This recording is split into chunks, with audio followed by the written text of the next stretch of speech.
So up next we have restoring force due to spring.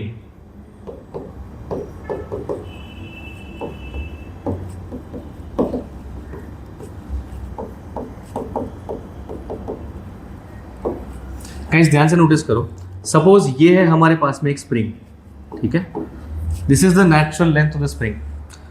Tell me one thing, अगर तुम इसको पुल करो, इस ब्लॉक को तुम अगर ऐसे पुल करोगे, guys up next we have Newton's first law of motion. Okay, Newton's first law of motion is also called law of inertia. इसका मतलब जानते हो? सिंपल एग्जाम्पल से बताता हूँ। Suppose we have a cycle.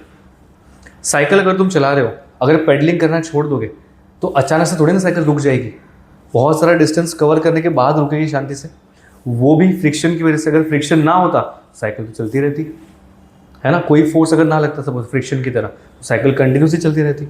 इसका मतलब ये है एवरीवन कि मोशन वाले ऑब्जेक्ट को मोशन में ही रहना है ना। क्या बोला मैंने? टेंडेंसी ऑफ बॉडी जो मोशन में होती है उसकी टेंडेंसी मोशन में ही रहने की होती है। कॉन्वर्सली जो ऑब्जेक्ट रेस्ट पे है, जब तक तुम फोर्स ना एग्जर्ट करो वो रेस्ट पे ही रहेगा। मतलब रेस्ट वाली बॉडी को रेस्ट पर ही रहना है जब तक तुम उसे फोर्स एग्जर्ट करके मूव ना करो। इसको बोलते हैं लॉ ऑफ इनर्शिया, है ना। एक एग्जांपल से समझाना चाहूँगा, ज़रा ध्यान से देखना। सबने दिवाली की साफ सफाई की होगी, है ना। उसमें कारपेट होता है। अगर गंदे कारपेट को क्लीन करना है तो सबसे पहले क्या करते हैं, उसको लटका के जोर से स्टिक से उसको क्या करते हैं, हिट करेंगे। अब देखो क्या होता है कि जैसे तुम इसको हिट करोगे ना, तो हिट करते ही ये जाएगा ऐसे पीछे। तुम फोर्स किस पे एग्जर्ट कर रहे हो? कारपेट पे, करेक्ट। कारपेट जाएगा पीछे, लेकिन जो डस्ट पार्टिकल्स लगे हुए हैं वो अभी भी सामने की साइड पर ही रहेंगे। हाँ, वो बात अलग है कि प्रेशर डिफरेंस की वजह से, ग्रेविटी की वजह से यहाँ वहाँ चले जाएंगे, but you are exerting force on carpet, so carpet will only move. The dust particles which initially were at rest will still remain at rest, है ना। तो इस टेंडेंसी को, रेस्ट की बॉडी रेस्ट पर रहने वाली टेंडेंसी को बोलते हैं इनर्शिया ऑफ रेस्ट, और जो मोशन में है तो मोशन में रहने वाली टेंडेंसी को बोलते हैं इनर्शिया ऑफ मोशन। ओके, तो ये हम सिंपल न्यूटन नाम के साइंटिस्ट ने इसको ऑब्जर्व किया और उसने बोला an object at rest remains at rest, an object in motion remains in motion unless an external unbalanced force is exerted on it. Okay? Now, inertia of motion का एक और एग्जांपल लेना चाहूँगा मैं। इमेजिन करो तुम बस में खड़े हो, मूविंग बस में खड़े हो, बस मोशन में है तो तुम भी मोशन में हो। बस ने सब लेट्स से इमरजेंसी ब्रेक मारा, अगर बस ने ब्रेक मार दिया, बट तुम्हारा तो टेंडेंसी मोशन में रहना है ना, इसलिए तुम रहोगे मोशन में। बस भले ही रुक जाए तो तुमको झटका लगेगा आगे के डायरेक्शन में, समझे? इसका मतलब क्या?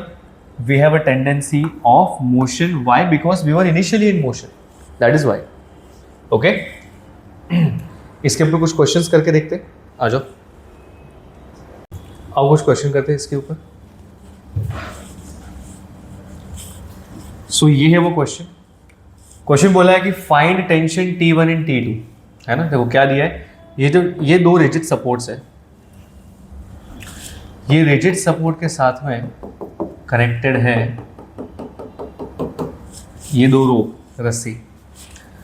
इसका टेंशन और इसका टेंशन ये हमको फाइंड करना है, ठीक है। मैं क्या करूँगा एवरीवन, मैं इस पॉइंट का ना FBD बनाऊंगा, फ्री बॉडी डायग्राम। चलो आ जाओ, हेल्प मी आउट। सबसे पहले अगर यहाँ मैं देख रहा हूँ तो यहाँ पे टेंशन T1 ऐसे लग रहा है 60 डिग्री पे, है ना, हॉरिजॉन्टल से 60 डिग्री पे।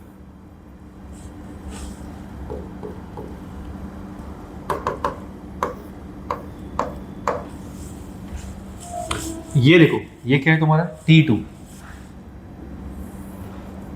This is your T2। Downward direction में देखो √3 kg मास अटैच्ड है। अगर √3 kg मास है तो उसका वेट कितना हो गया? √3 × g, mg होता है ना वेट। तो यहाँ पे हमने ले लिया m × g, मतलब √3 × g। ओके, अब नेक्स्ट स्टेप में क्या करेंगे रिवाई?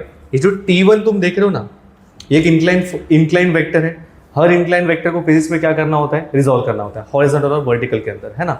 तो देखो मैं T1 को हटा के ना, एक तो ये और दूसरा ये दो वेक्टर्स बनाना चाहूँगा, है ना। जो ये वाला होगा वो थीटा के नज़दीक वाला होता है कॉस कंपोनेंट, मतलब T1 कॉस 60 डिग्री, और ये हो जाएगा तुम्हारा T1 साइन 60 डिग्री, है ना। अब अगर तुम ये T1 को भूल जाओ तो भी ठीक है। और ये जो है तुम्हारा ये पर्टिकुलर पार्ट, ये तो स्टेबल है, ये तो मूव नहीं कर रहा है, इक्विलिब्रियम में है। इसका क्या मतलब हुआ एवरीवन कि total upward downward force same होगा, लेफ्ट और राइट वाला फोर्स क्या हो जाएगा, सेम हो जाएगा, है ना। जैसे क्या बोला मैंने, T1 sine 60 equal to T1 sine 60 degree is equal to क्या लिखना है, √3 इंटू जी, ठीक है। And T2 is equal to T1 cos 60, है ना। T2 इज इक्वल टू क्या हो गया, T1 कॉस 60, ऐसे लिखो चलेगा, T2 is equal to T1 into cos 60 degree. देखो दोनों इजीली मिल जाएगा। सबसे पहली बात, साइन 60 होता है √3/2, है ना। तो इसको अगर हम आगे सॉल्व करें, काम करते हैं, इसको साइड में रखते हैं, हाँ यहाँ आ जाओ। साइन 60 क्या हो जाएगा कैसे बताओ मुझे, √3/2, T1 into √3/2 is equal to √3 into जी। कैसे जी की वैल्यू 10 होती है ना, तो देखो ये √3 कैंसिल हो गया, तो T1 की वैल्यू हो जाएगी कितनी, 20 न्यूटन, है ना। एक सेकेंड, 20 वाला तो एक ही ऑप्शन है ना, यही आंसर है, बट फिर भी हम चाहे तो इसको यहाँ पे भी सब्स्टिट्यूट कर सकते हैं। जैसे T1 की 20 वैल्यू यहाँ ले लो, तो T1 को डाल दो 20, cos 60 होता है half is equal to T2, तो 20 का हाफ कितना हो गया, 10, तो 20 and 10, this is the answer. समझ आया। इस तरीके से हमें इस टाइप के क्वेश्चन को सॉल्व करना है। एक और क्वेश्चन सॉल्व करते हैं, ये देखो, pulley and strings shown in the figure, they are smooth and of negligible mass. For a system to remain in equilibrium, angle theta should be. क्या बोल रहे हैं, ये पूरा सिस्टम इक्विलिब्रियम में रहेगा तो थीटा की वैल्यू बताओ, है ना। सबका मास वगैरह मुझे यहाँ पे दिया हुआ है। तो मैं पहले एक काम करता हूँ, मैं ना इसका FBD बनाता हूँ, M वाले का, M का FBD बनाता हूँ। यहाँ आ जाओ, this is your mass M। Help me out, क्या करेंगे सबसे पहले, डाउनवर्ड डायरेक्शन में mg, देखो मैं करता हूं डाउनवर्ड डायरेक्शन में mg। अच्छा ऊपर देखो, यहाँ पे रस्सी कनेक्टेड है ना, ये वाला स्ट्रिंग, तो इस स्ट्रिंग का टेंशन यहाँ पे लगेगा ऊपर, तो यहाँ पे मैंने टेंशन T बना दिया, करेक्ट। अब बात करते हैं ये √2m मास की। गाइस मेरे हिसाब से ना, अगर तुम ये वाले m की बात करोगे, ये एग्जैक्टली इसके जैसा ही बनेगा, सेम टू सेम बनेगा, है ना। और फिलहाल ये इक्विलिब्रियम में भी है, तो डेफिनेटली बोल सकते हो कि T is equal to what, mg लिख देते हो यहाँ पे, T is equal to what, mg। अभी यहाँ हेल्प करो मुझे, √2m मास है ना, उसका FBD बनाते हैं, आ जाओ। ये रहा हमारा मास √2m,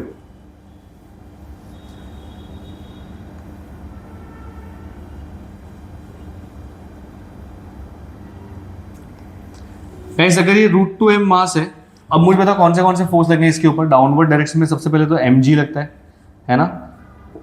तो ये रहा m इंटू जी, करेक्ट। और देखो दो रस्सी यहाँ से ऐसे कनेक्टेड है, एक है ऐसे और दूसरी है ऐसे। कौन से एंगल पे जरा चेक करो, तो आई थिंक ये भी थीटा पे और ये भी थीटा पे, है ना।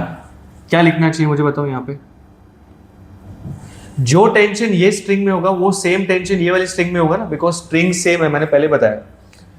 तो जो टेंशन यहाँ पे T है वही सेम यहाँ पे T ऐसे हो जाएगा, ये और ये, है ना। और क्या सिखाया तुम लोग को मैंने, सारे इंक्लाइन फोर्सेस को क्या करना है, रिजॉल्व करना है, हॉरिजॉन्टल एंड वर्टिकल में। तो बताओ इसको क्या लिखा जाए, ये हो जाएगा तुम्हारा T, थीटा उस तरफ है, यहाँ है इस तरफ, तो इसको लिखने का T साइन थीटा, और ये वर्टिकल वाला हो जाएगा तुम्हारा T कॉस थीटा। क्या हो जाएगा, T cos theta. Same way इसको रिजॉल्व करो, ये वाले T का ये हो जाएगा T साइन थीटा कंपोनेंट, और ये वाला हो जाएगा again T cos theta component, correct. क्या कर सकते हैं एवरीवन, जरा ध्यान से देखो, ये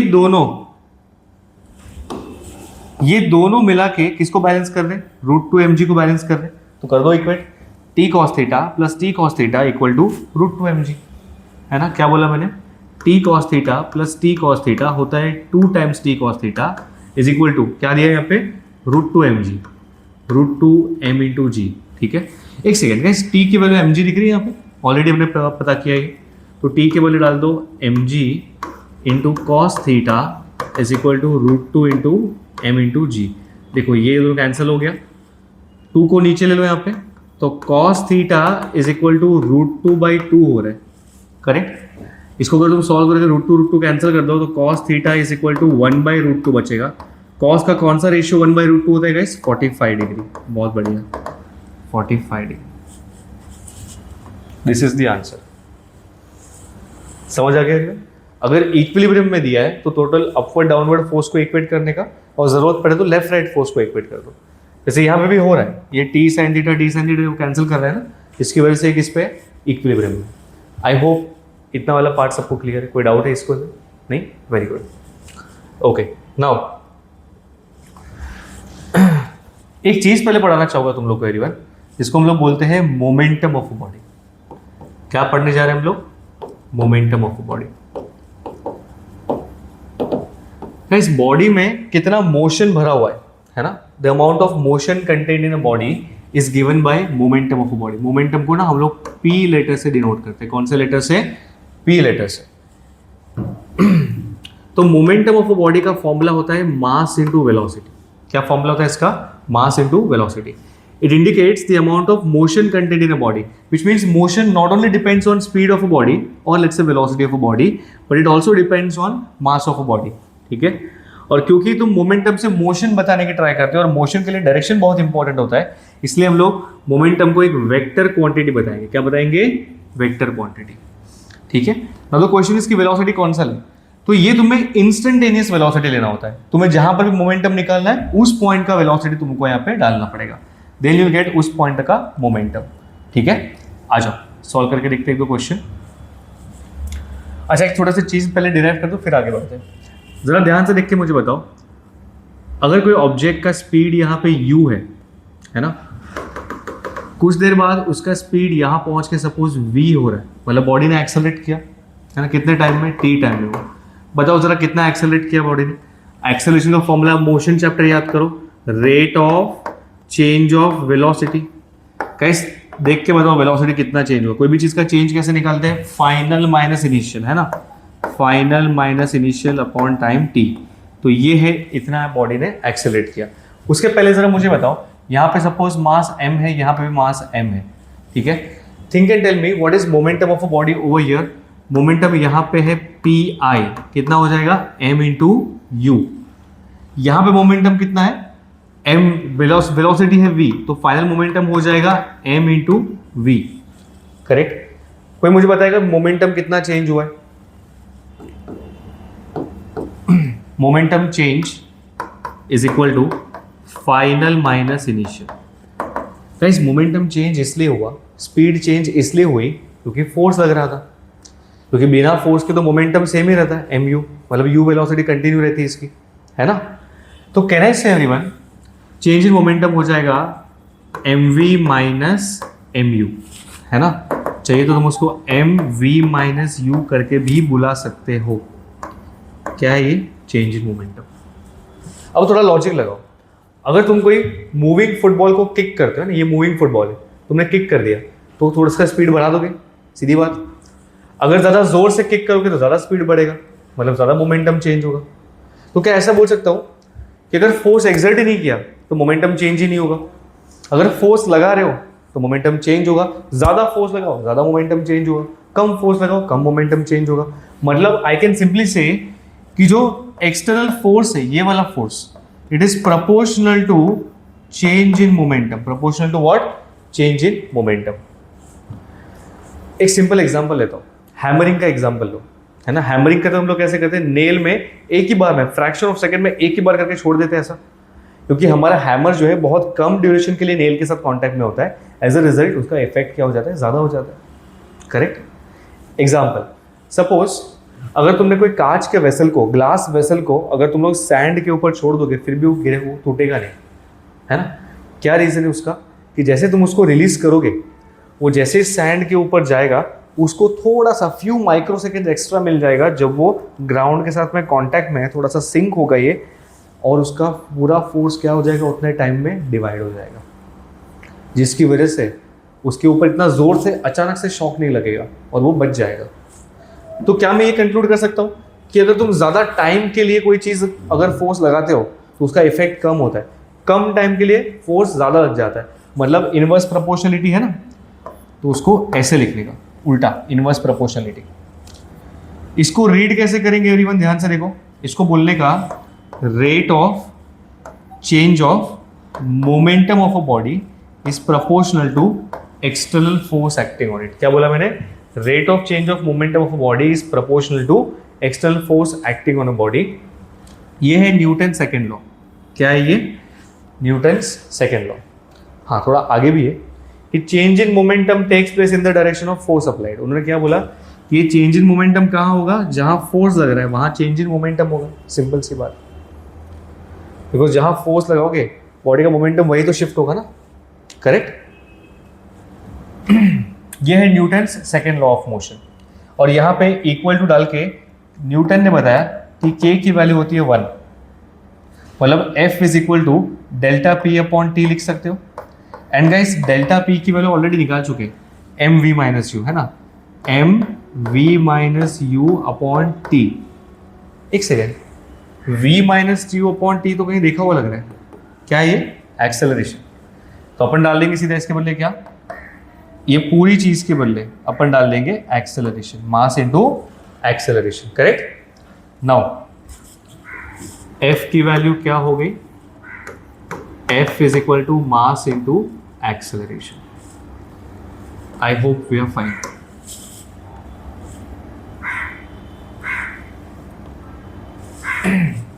F is equal to mass into acceleration. I hope we are clear. ये फॉर्मूला हम लोग को याद रखना है, खाली इसमें कुछ चीज़ें ध्यान से देखना। ये जो F तुम देख रहे हो ना, एक्चुअल में ये है नेट फोर्स। F नेट मतलब net force acting on a body.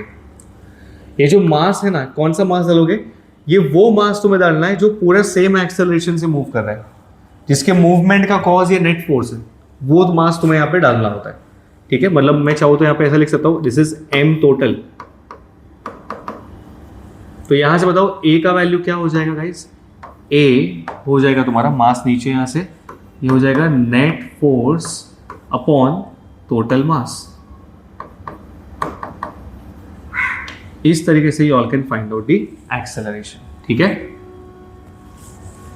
ये मैं तुमको करके भी दिखाता हूं, आ जाओ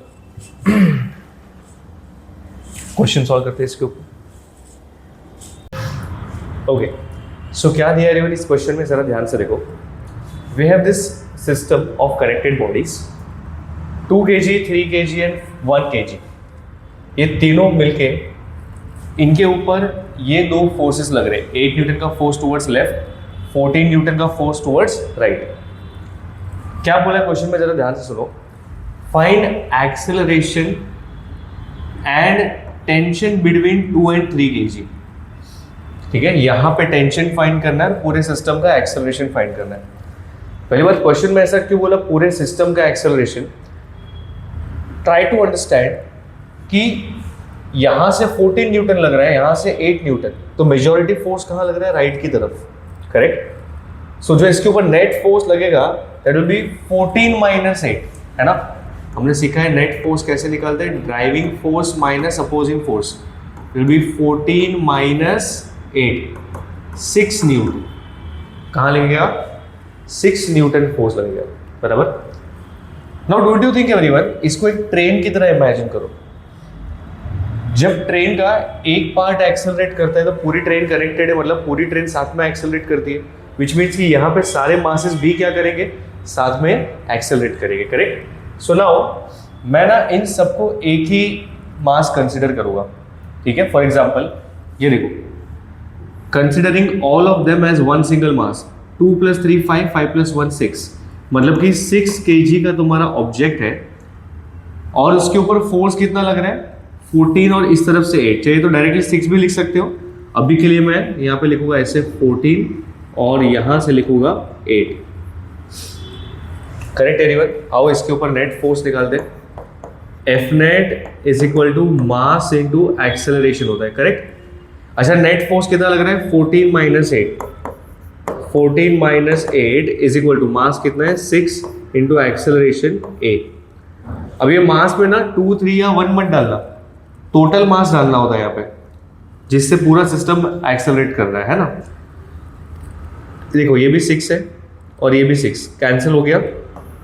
acceleration turns out to be कितना 1 मीटर पर सेकेंड स्क्वायर। गाइस ये 1 एक्सेलरेशन किसके लिए, तीनों के लिए। तो हम लोग क्या करेंगे guys, this is going to be 1 metre पर सेकेंड स्क्वायर का एक्सेलरेशन, इसका भी एक्सेलरेशन कितना हो जाएगा 1 मीटर पर सेकेंड स्क्वायर, और इसका भी एक्सेलरेशन 1 मीटर पर second square, all of them towards right, है ना, ये सारे के सारे राइट की तरफ हो गए। अब मुझे बोला है कि यहाँ पे टेंशन निकालो। गाइस डोंट यू थिंक अगर यहाँ टेंशन निकालना है तो मुझे ऐसा कोई डायग्राम बनाना पड़ेगा, ऐसा कोई फ्री बॉडी डायग्राम बनाना पड़ेगा जिसमें ये वाली स्ट्रिंग इंक्लूडेड हो, जो कि 2 kg या तो 3 kg का बनाने पे आएगा, है ना। बट मैं 3 kg का डायग्राम बनाऊंगा नहीं, क्यों मालूम है, क्योंकि यहाँ पे भी टेंशन आ रहा है, यहाँ पे भी टेंशन आ रहा है, तो दोनों जगह से टेंशन, 2 अननोन हो जाएंगे, कोई मतलब नहीं है इस इक्वेशन लिख के। यहाँ से स्टार्ट करना चाहिए, है ना।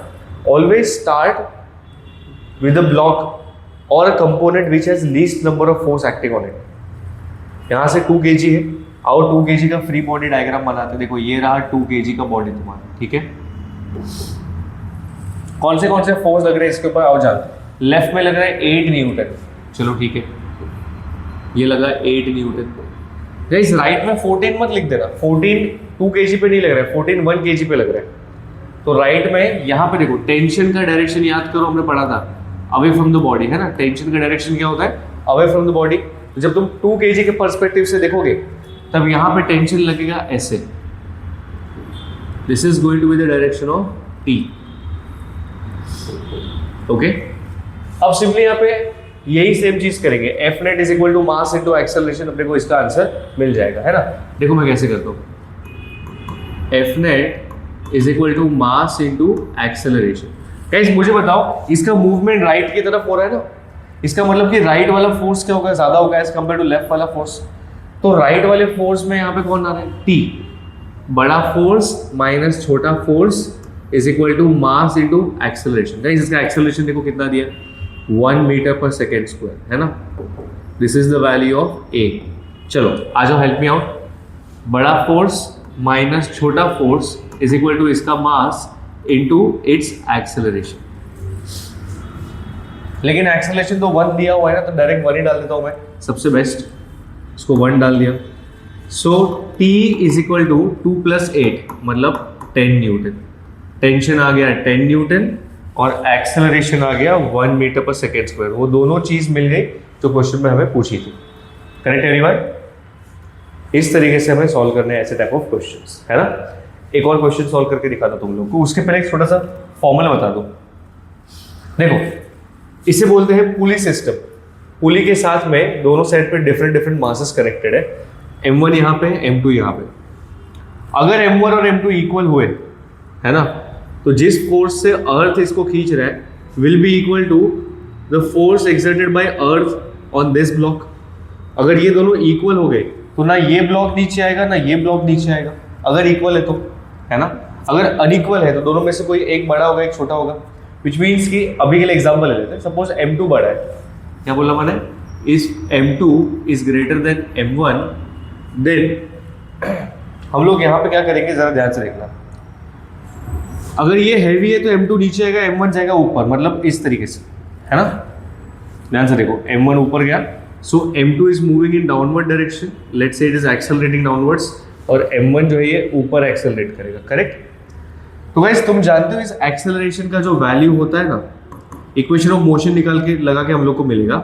इस एक्सेलरेशन का वैल्यू होता है M2 - M1 upon M2 + M1, M2 - M1 upon M2 + M1 into G।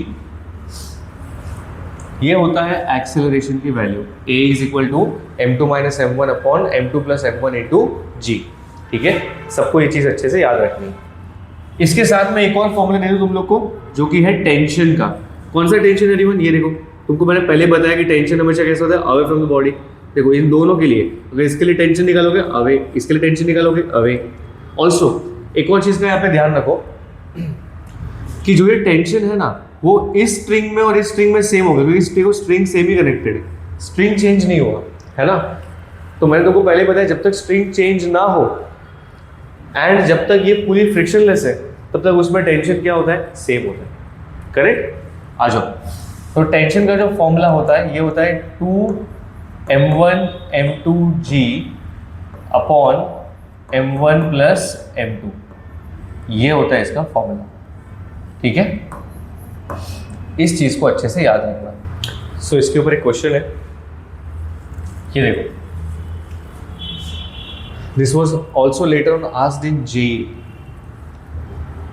A light string passes over a smooth light pulley connects two block of mass m1 and m2 vertically।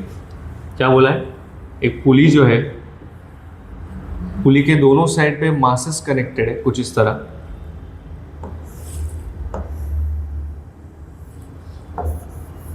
Again m1 and m2।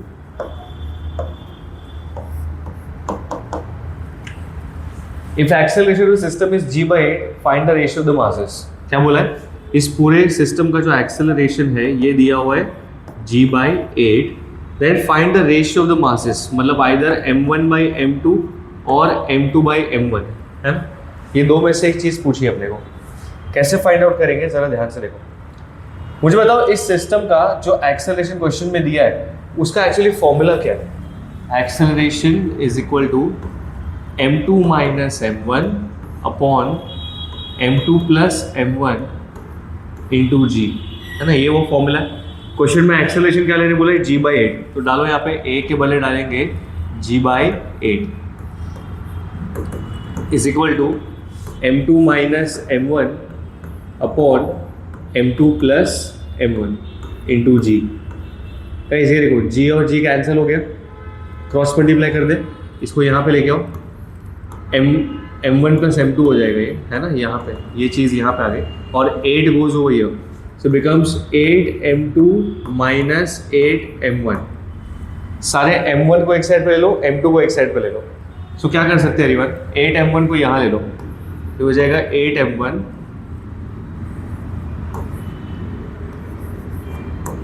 so this is m1 plus 8m1 is equal to 8m2 minus m2। कितना होता है ये हो जाएगा 9m1 is equal to 7m2। तो m1 by m2 का जो ratio है गाइस ध्यान से देखो, m1 by m2 क्या हो जाएगा 9/7, actually 9/7 is m2 by m1, ये भी तो रेशियो ऑफ मास ही है ना, 9/7 ये यार, समझ आया। इस तरीके से इतने इजीली तुम्हें क्वेश्चन सॉल्व करना है, ठीक है। I hope we are fine with this. आगे बढ़ते, एक क्वेश्चन तुम्हारे लिए होमवर्क में लाया हूं मैं, ये क्वेश्चन अभी अभी इस टाइप का क्वेश्चन हम लोगों ने सॉल्व किया था जस्ट इसके पहले, try this as a homework, है ना, अभी भी कर सकते हैं, वीडियो पॉज करके ये क्वेश्चन ट्राई करके देखें, ओके। अभी यहाँ आ जाएगी बात, हमने अब तक क्या पढ़ा था भाई, जरा जरा बता रहा, F is equal to mass into acceleration, ये होता है नेट फोर्स, है ना, ये होता है बॉडी का मास, और ये A होता है एक्सेलरेशन। जब भी बॉडी का एक्सेलरेशन यूनिफॉर्म है तो हम लोग वो इक्वेशन ऑफ मोशन कौन सा यूज करते थे, v square is equal to u square plus 2s, वो वाले फॉर्मूलाज, ये याद करो सारे formulas, v is equal to u plus a t, s equal to ut plus half a t square. इसके ऊपर भी सिंपल टाइप के क्वेश्चन हम लोग एग्जाम में पूछते हैं, ठीक है। आ जाओ एक क्वेश्चन करके दिखा दो, देखो this question was asked in 2019 JEE। Bullet of mass 20 ग्राम, क्या दिया है क्वेश्चन में, बुलेट ऑफ मास 20 ग्राम, मतलब 0.02 kg हो गया ना, ये मास को मैंने क्या कर दिया, kg में कन्वर्ट कर दिया। Has an initial speed of 1 metre पर सेकेंड, मतलब u दिया है तुम लोग को 1 मीटर पर सेकेंड, साथ में चाहिए तो डायग्राम में बना जाते हैं। ये रहा बुलेट, ये बुलेट का स्पीड कितना है गाइस, 1 मीटर पर सेकेंड, ये इनिशियल वेलोसिटी हो गया। Just before it starts penetrating a mud wall of thickness 20 centimetre, क्या बोल रहे हैं, यहाँ से एक मड वॉल जिसका डायमेंशन है 20 सेंटीमीटर, इसने पेनिट्रेट करना स्टार्ट किया, okay. If the wall offers a mean resistance of 2.5 into 10⁻² Newton, guys ये जरा ध्यान से देखो, रेजिस्टिव फोर्स लग रहा है ना इसके ऊपर, देखो इसके यूनिट से मालूम पड़ रहा है कि न्यूटन है, मतलब this is your resistive force कितना 2.5 इंटू 10⁻⁻² न्यूटन। ऐसे यहाँ पे अगर मैं इस डायरेक्शन में उसका डायरेक्शन दिखा दो, एरो दिखा दो, तो काम हो जाएगा, है ना। एक्सेलरेशन यही डायरेक्शन में इसको स्लो कर रहा है, इस बॉडी को। The speed of a bullet after emerging from the other side of the wall is कितना। बोल रहे कि यहाँ से जब ये इमर्ज हुआ, जब ये बुलेट यहाँ से इमर्ज हुआ तब भी उसका स्पीड कितना था ये बताओ, है ना। v का वैल्यू अपने को पूछा है। गाइस ऐसा कोई फॉर्मूला है हमारे पास रेडी जिसमें v भी हो, u भी हो और ये डिस्टेंस मतलब s भी हो। Correct, v square is equal to u square plus 2as, है ना। देखो v हमको पूछा है ना, तो v स्क्वायर को एज इट इज रखना पड़ेगा, is equal to u square मतलब हो जाएगा 1 का square plus 2 into a into s. S की वैल्यू कितनी है 0.2 मीटर। अभी देखो a जो है ना, एक्चुअली इसका आंसर माइनस में आएगा ना, रेजिस्टिव फोर्स है, मेरे को क्या डालना चाहिए, माइनस में डालना चाहिए। करेक्ट, आओ सॉल्व करते हैं। पहले तो एक्सेलरेशन निकालना पड़ेगा। देखो ये रहा उसका डेटा, इनफ डेटा दिया हुआ है उसके लिए। f is equal to m कर देते, f को हम लोग मास इंटू एक्सेलरेशन डाल दो, आंसर आ गया 2.5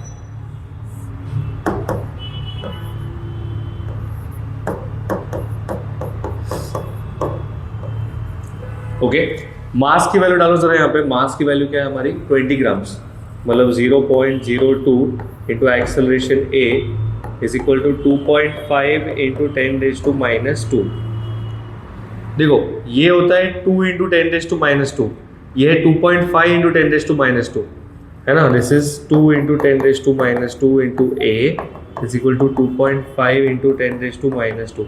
देखो ये और ये कैंसिल हो गया।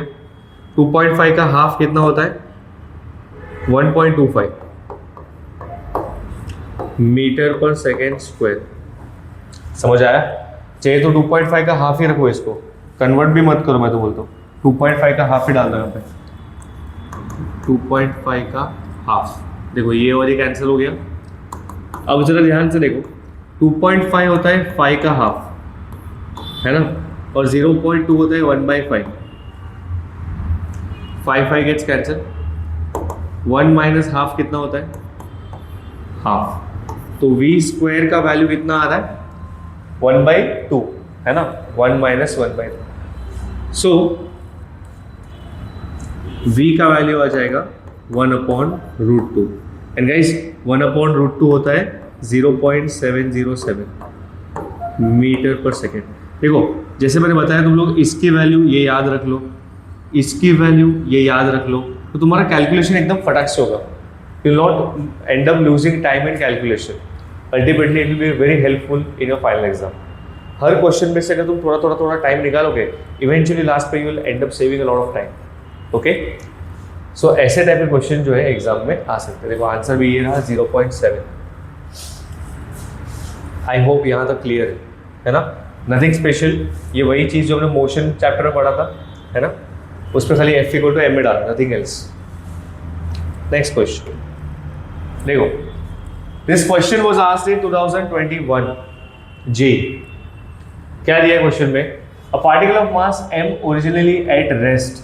क्या दिया है, particle of mass m originally at rest, मतलब u इज इक्वल टू 0 हो जाएगा ना, is subjected to a force whose direction is constant. क्या बोला यहाँ पे, it is subjected to a force. तो देखो ये रहा वो फोर्स जिसकी हम बात कर रहे हैं, okay, whose direction is constant but magnitude varies with time as this. Guys ध्यान से देखो, ये वेरिएबल फोर्स है ना, मतलब जो फोर्स है वो टाइम के टर्म्स में दिया हुआ है। स्मॉल टी दिख रहा है यहाँ पे, टाइम के टर्म्स में दिया है ना, मतलब ये क्या हो गया, वेरिएबल फोर्स हो गया। और वैसे उसकी वैल्यू ये रही, मतलब आप इसे लिख नहीं रहा हूँ बट समझ जाओ कि ये उसकी वैल्यू, ठीक है। Where F0 and T are constant, चलो best. The force acts only for the time interval 2t। कितना टाइम तक लग रही है, 2t। तो स्टार्टिंग का तो मतलब ये होता है, स्टार्टिंग का मतलब t 0 होता है। स्टार्टिंग का मतलब क्या होता है रिवर, t इक्वल टू 0। कब तक हुआ ये गाइस, 2t तक हुआ तो ये 2t तक हुआ. Okay, the velocity v of the particle after time 2t is. तो मुझे बोल रहे हैं यहां पे वेलोसिटी बताओ भाई, क्या चाहिए अपने को? वेलोसिटी चाहिए. यहां तक क्लियर है एकदम, कोई डाउट नहीं? बहुत बढ़िया. सबसे पहले तो मुझे दिया है फोर्स और मुझे जाना है वेलोसिटी तक. कैसे करेंगे? देखो, फोर्स से पहले हम एक्सेलरेशन निकालेंगे और एक्सेलरेशन से वेलोसिटी. कौन सा फॉर्मूला जानते हो? फोर्स से एक्सेलरेशन कैसे जाएंगे? F इक्वल टू एम है ना. इन दोनों को ज्वाइन करता हूँ ये फॉर्मूला. एक्सेलरेशन से वेलोसिटी कैसे जाएगा गाइस? एक्सेलरेशन होता है dv बाई dt. याद आया सबको? बस ये दो फॉर्मूला लगा के अपना काम हो जाएगा, है ना. तो देखो, जैसे फिलहाल f की वैल्यू तुमको ये दिया हुआ है, f इज दिस, है ना. f इक्वल टू क्या दिया है? f nought 1 minus t by t का स्क्वायर. ओके, तो ये f के बदले फोर्सेस मास इनटू एक्सेलरेशन डाल दो, is equal to f nought 1 minus t by t का स्क्वायर. अच्छा, एक काम करो, मास को यहां से हटा के ना सीधा यहां डाल दो. सीधा मास को यहां डाल दो. तो देखो ऐसा है ना ये.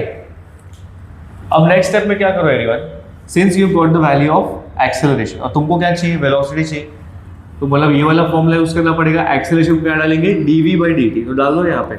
एक्सेलरेशन हो गया तुम्हारा dv बाई dt is equal to F not by M को पहले अंदर मल्टीप्लाई करो, इसको यहाँ मल्टीप्लाई, ब्रैकेट खोलो basically, minus F not by M into T minus T upon T का square. Correct. Let's do one thing everyone, इसको dt को यहाँ लेके जाओ.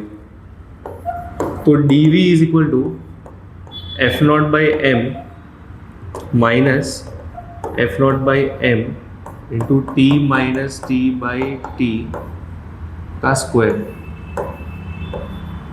ओके, अब dt कहाँ आ गया? dt यहाँ आ जाएगा, इधर मल्टीप्लाई हो जाएगा, विच मीन्स कि dt यहाँ भी आ जाएगा. चलो मैं करता हूँ dt. ठीक है, देखो अपने को dv नहीं चाहिए, क्वेश्चन में अपने को वेलोसिटी पूछा है, v पूछा है. तो क्या करना चाहिए? दोनों साइड पे ना ऐसे इंटीग्रेट कर दो, है ना, तो इजी काम हो जाएगा. देखो guys, integral dv, integral dx x होता है, तो इंटीग्रल dv क्या हो जाएगा? v हो जाएगा. बस खाली उसका लिमिट डालना पड़ेगा. आओ, अब लिमिट क्या होता है? d के साथ में जो होता है यहाँ उसका लिमिट लगता है. जैसे यहाँ पे जो t के साथ में लिमिट उसका लगेगा, है ना. देखो टाइम का लिमिट है 0 से 2t. टाइम का लिमिट क्या है? 0 से लेके 2t. और वेलोसिटी स्टार्टिंग में रेस्ट पे बोला है ना, तो स्टार्टिंग में वेलोसिटी 0 डालो और लास्ट पे वेलोसिटी जो है अपने को फाइंड करना है, बराबर ना. तो ये आ जाएगा तुम्हारा 0 से लेके v इज इक्वल टू, इसको इंटीग्रेट करो, F not by m. Actually इसको बाहर रखते तो भी चलता था, पर ठीक है चलो, एफ नॉट बाई एम को बाहर ही रख दो. फिर अंदर क्या बचेगा? ये 1 आ जाएगा ना, 1. तो integral dt minus F not by m बाहर ले लो और ये इसका इंटीग्रेशन बचेगा, integration of t minus T by T का स्क्वायर इंटू डी टी. बस एक ये चीज़ और एक ये चीज़, इन दोनों को सॉल्व करो, तुम्हारा आंसर आ गया. समझ आया कैसे करना है एवरीवन? कोई डाउट सो फार? बस इसको इंटीग्रेट करना है तुम्हें, बस खाली 0 से लेके 2t तक. कहाँ इंटीग्रेट करोगे इसको? 0 to 2t, 0 to 2t. Correct. इसको इंटीग्रेट करो. ये 4 में से क्या आंसर आ रहा है? You always have to tell me. Okay, let's try to understand this new topic called pseudo force. Okay, pseudo force समझने के लिए पहले हमको समझना पड़ेगा व्हाट इज इनर्शियल और नॉन इनर्शियल फ्रेम.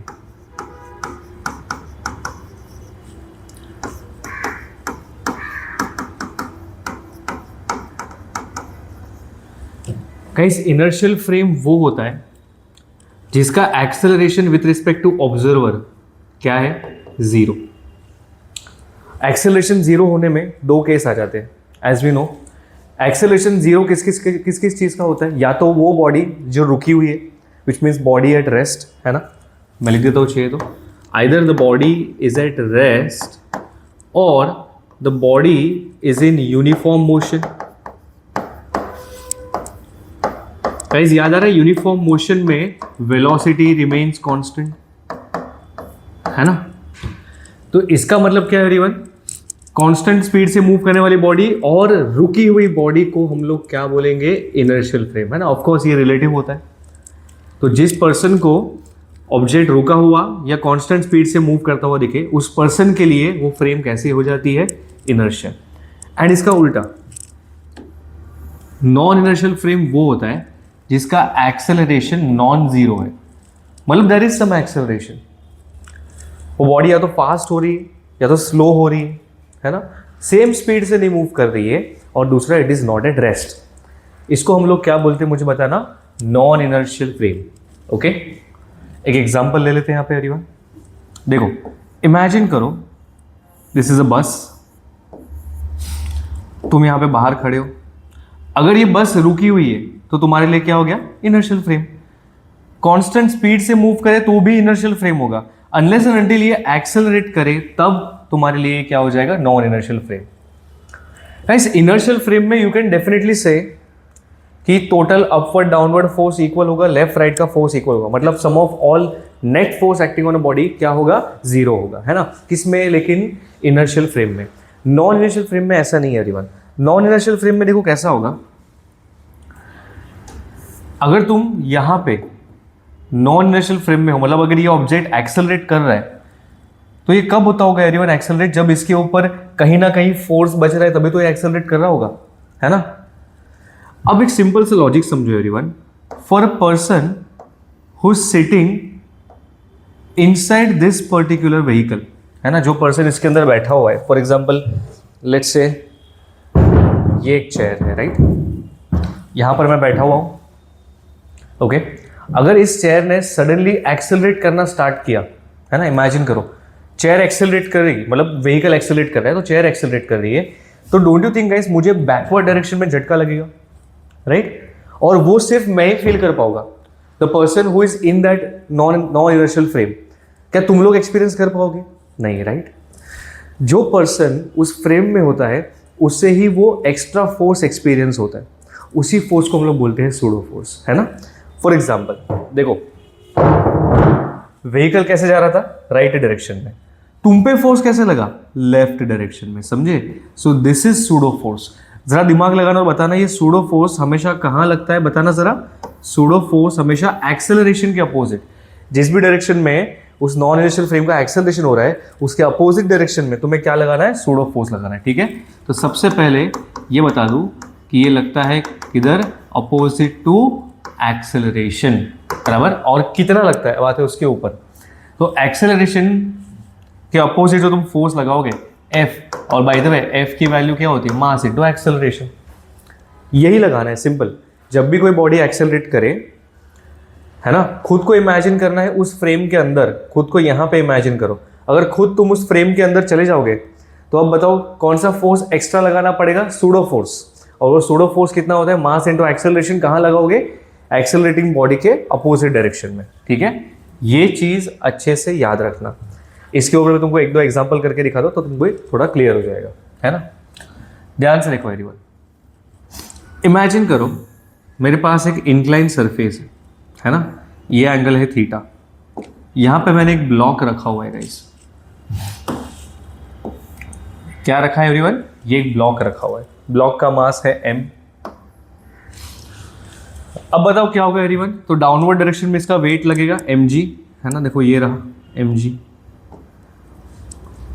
एवरीवन अब ये mg को जरा रिजॉल्व करो, ज्योमेट्री से हम सबको पता है कि ये एंगल क्या होता है, थीटा, है ना। If this is theta, this is also theta. अब मैं चाहता हूं कि तुम इस mg को रिजोल्यूशन करो सच दैट कि mg टूट के एक ऐसा और एक ऐसा कंपोनेंट बन जाए। जो ये वाला कंपोनेंट तुम देख रहे हो everyone, this component is mg cos theta. क्या कंपोनेंट है ये, mg cos थीटा। और ये वाला कौन सा कंपोनेंट है everyone, yes, this component is mg sin theta, correct.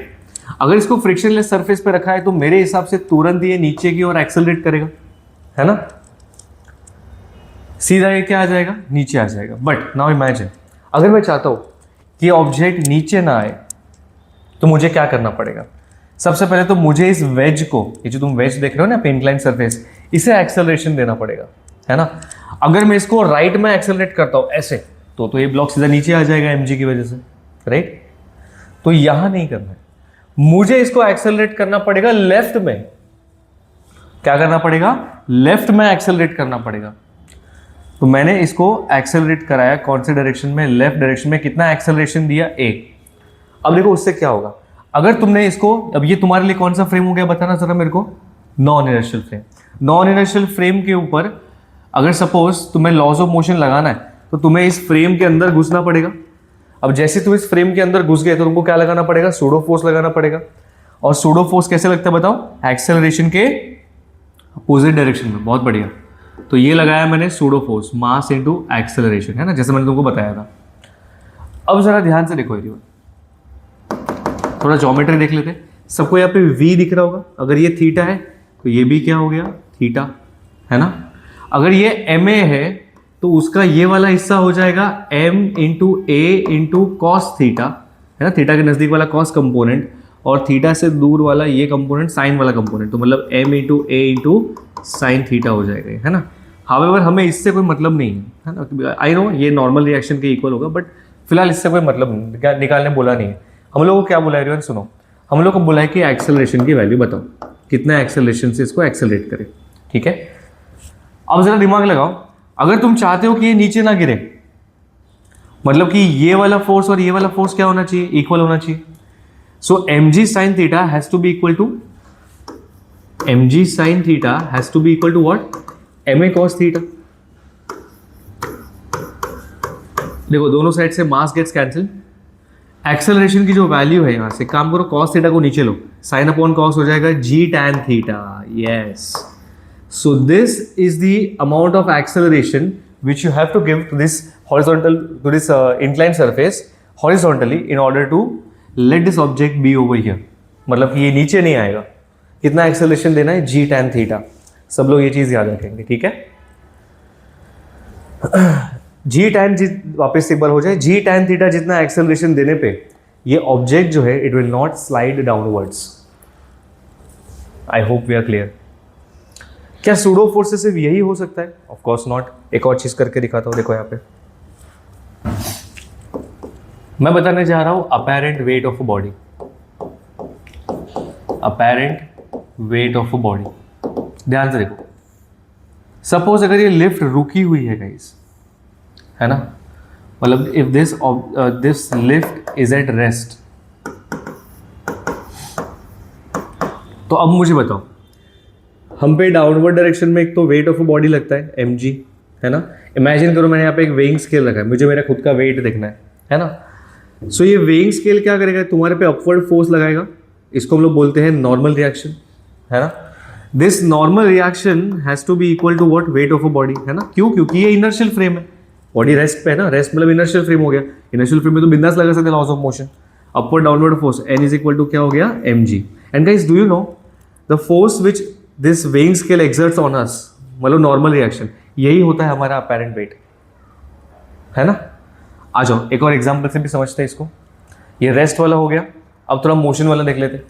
अगर ये कांस्टेंट स्पीड से ऊपर या नीचे जाएगा तो क्या होगा एवरीवन, फिर भी सेम ही होगा। अरे कांस्टेंट स्पीड भी तो इनर्शियल फ्रेम ही होता है, एंड इनर्शियल फ्रेम में नॉर्मल रिएक्शन इज mg, मतलब अपेरेंट वेट कितना हो गया, mg।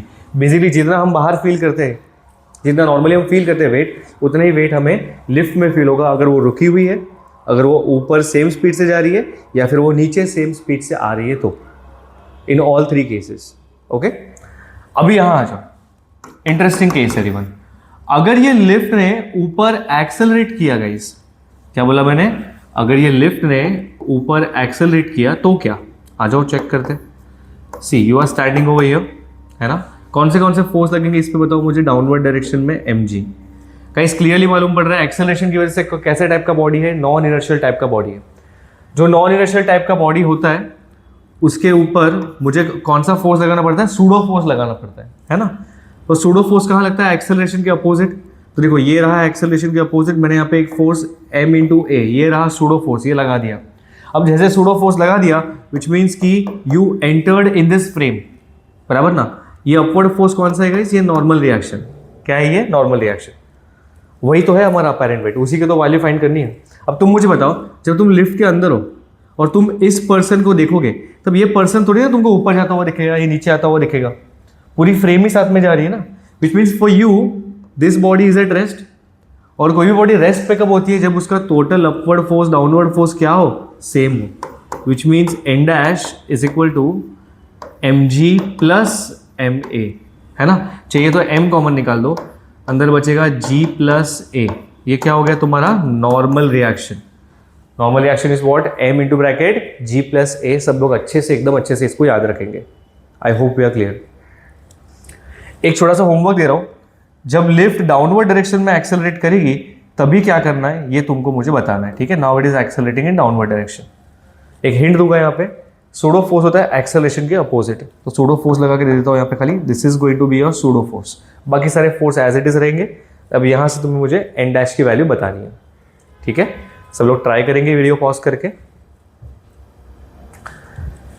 अगर तुम्हारा answer N dash is equal to M g minus A अगर आया है, congratulation, this is the right answer. जरा ध्यान से देखो, यो यूजुअली एम जी फील होना चाहिए था, अब वो एम जी माइनस ए, मतलब कम फील हो रहा है acceleration, which means you will feel a little हल्का, यू विल फील लाइटर। समझ में आया सबको? I hope you are fine. बढ़िया। तो ये मैंने एक और एप्लीकेशन तुमको सूडो फोर्स का बताया, है ना, और इंडिविजुअली इसके ऊपर भी क्वेश्चंस आ सकते हैं, so we have to remember this.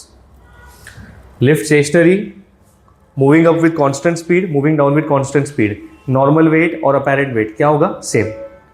Lift accelerating upwards, उसमें कितना अपैरेंट वेट होगा? M g plus a. याद रखो, अपवर्ड्स में प्लस होता है, डाउनवर्ड्स में माइनस होता है।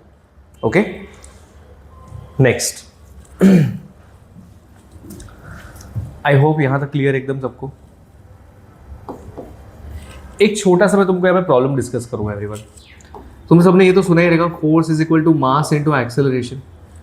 गाइस ये सिर्फ तब तक वैलिड है जब तक उस थ्रू आउट द प्रोसेस उस बॉडी का मास जो है वो चेंज नहीं हो रहा है, तब तक। This is only valid for constant mass. सब जगह पे ये मत लगा देना, ये इक्वेशन सब जगह वैलिड नहीं है। Only valid when the mass of a body remains constant, है ना। तो मास कभी कांस्टेंट नहीं होगा। ऐसे क्वेश्चन में ऐसे एग्जाम में क्वेश्चन आ सकता है। फॉर एग्जाम्पल, उन्होंने सैंड का एक बैग दिया हुआ है, सैंड बैग, रेत वाला, बोला है कि एक होल किया हुआ है और उसके मोशन के दौरान वहाँ से continuously sand is getting expelled, धीरे धीरे सैंड कम हो रहा है। So now tell me, as the level of sand decreases, the mass of the sand decreases, उस सैंड बैग का मास भी क्या होता जाएगा? चेंज होता रहेगा। अगर मास चेंज हो रहा है एवरीवन, इसका मतलब कि वो बॉडी का भी एक्सेलरेशन ए नहीं रहेगा, कुछ और हो जाएगा। May be amount of force भी क्या हो जाएगा? डिफरेंट लगेगा। करेक्ट? तो वो अभी हमें पता करना है कि अगर मास वेरिएबल रहा तो क्या करना है ना।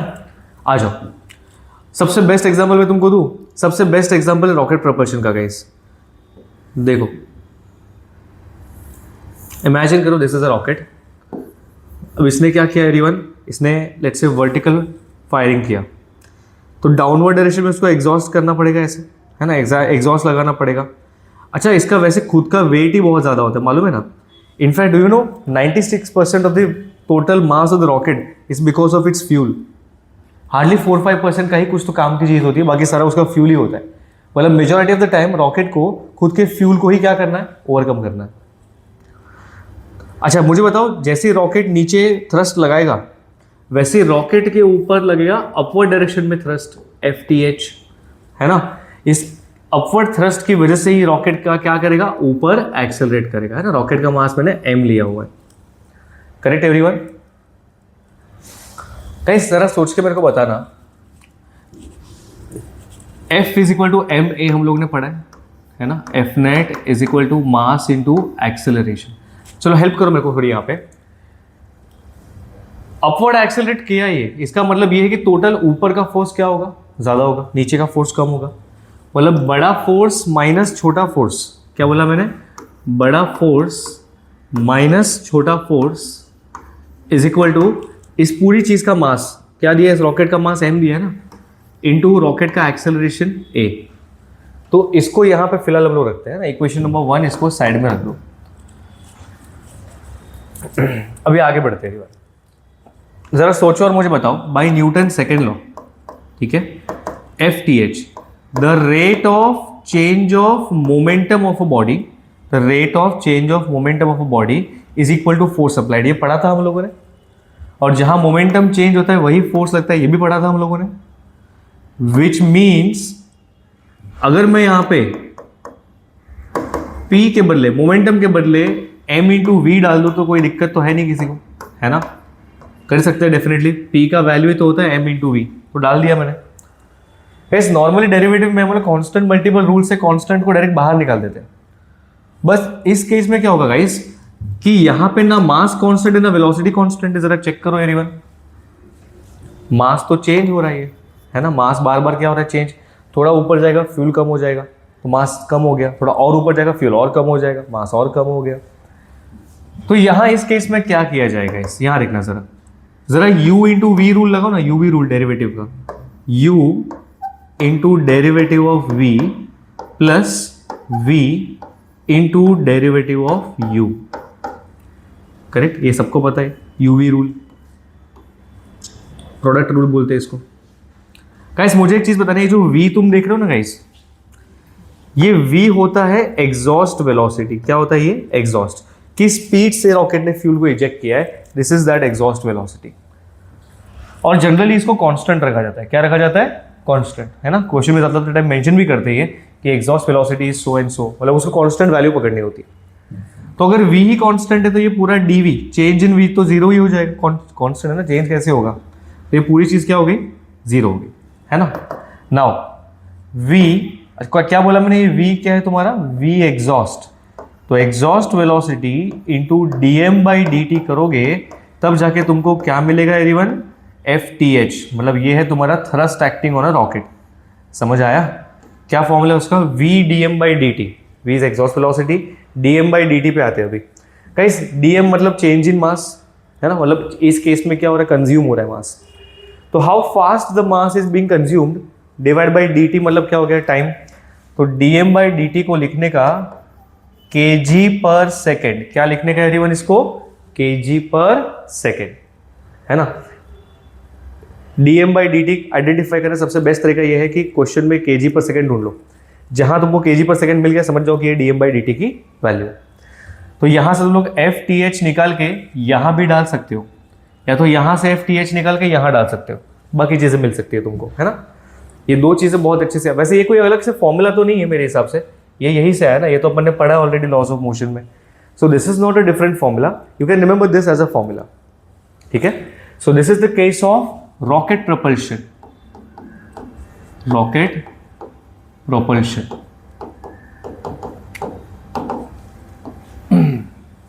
I hope we are fine. Okay, so क्या दिया इस क्वेश्चन में, so we have two blocks connected with the help of a spring। Question में दिया है find acceleration of 3 kg block if acceleration of 2 kg block is 2 meter per second square। Okay, now अगर ये spring के बदले string से connected होता है ना, तो जैसा इसका मोशन होता है एग्जैक्टली सेम इसका मोशन होता। But don't you think everyone, ये स्प्रिंग जो है जैसे ही तुम इसको आगे लेके जाओगे ये स्प्रिंग क्या हो जाएगी, एलोंगेट हो जाएगी, जिसकी वजह से इसका motion will be slightly different than 2 kg mass, correct. Now tell me one thing everyone, अगर मैं इसका फ्री बॉडी डायग्राम बनाऊं, है ना, 2 kg का अगर मैं फ्री बॉडी डायग्राम बनाऊं तो कुछ ऐसा बनेगा, दिस इज 2 kg मास। अब ये एक्सेलरेट कर रहा है राइट डायरेक्शन में, करेक्ट। ओके, इसका एक फोर्स मिसिंग है, फोर्स उन्होंने दिया हुआ है 10 न्यूटन। यहां से कितना फोर्स लग रहा है, ये 10 Newton, this is given in the question. Okay, 2 kg का क्या बनाते हैं, FBD बनाते हैं। सो 2 kg पर यहां से लग रहा है 10 न्यूटन का फोर्स। एंड गाइस जरा सोच के बताओ, जैसे तुम इसको आगे लेके जाओगे स्प्रिंग एलोंगेट करेगा, और स्प्रिंग जैसे ही एलोंगेट होगा वो वापस से क्या करेगा, उसको ओरिजिनल पोजीशन में रिस्टोर करने की ट्राई करेगा, करेक्ट। सो कैन आई से एवरीवन, रिस्टोरिंग फोर्स में स्प्रिंग जो है वो दोनों साइड से पुल करेगा ब्लॉक्स को। सो ये ब्लॉक इस तरफ पुल होगा और ये ब्लॉक इस तरफ, let this be F S, S stands for spring force. तो यहाँ पे एफ एस का डायरेक्शन कुछ ऐसा हो जाएगा, करेक्ट। और स्टिल इसका एक्सेलरेशन दिया हुआ है राइट डायरेक्शन में कितना है, 2 मीटर पर second square, this is the acceleration, है ना। ओके अभी इस केस में guys F is equal to mass into acceleration करने में जरा हेल्प करो मेरी।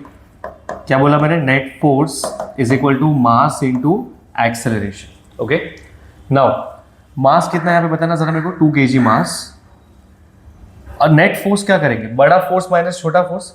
Guys this is accelerating in right direction, तो राइट वाला फोर्स बड़ा होगा।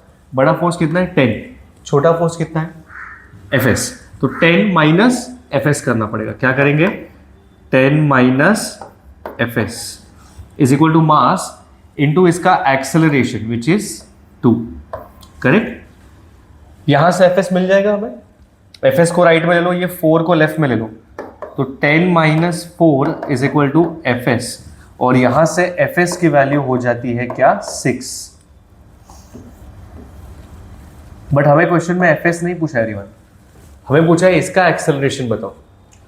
डोंट यू थिंक एवरीवन, जो एफ एस यहाँ पे दिख रहा है सेम एफ एस यहाँ पे भी होगा। अब मैं 3 kg ब्लॉक का एफबीडी बनाता हूँ, ठीक है।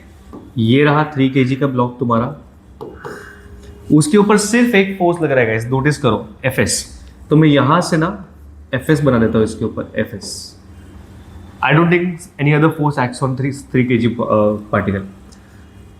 क्या करेंगे, F net is equal to mass into acceleration. Guys since एक ही डायरेक्शन में फोर्स लगा तो एक्सेलरेट भी वही करेगा वो, सीधी सी बात है। नेट फोर्स कितना डालेंगे हम लोग, F S is equal to इसका मास कितना है 3 इंटू इसका एक्सेलरेशन जो हमें फाइंड करना है ना, एक्सेलरेशन ऑफ 3 kg मास।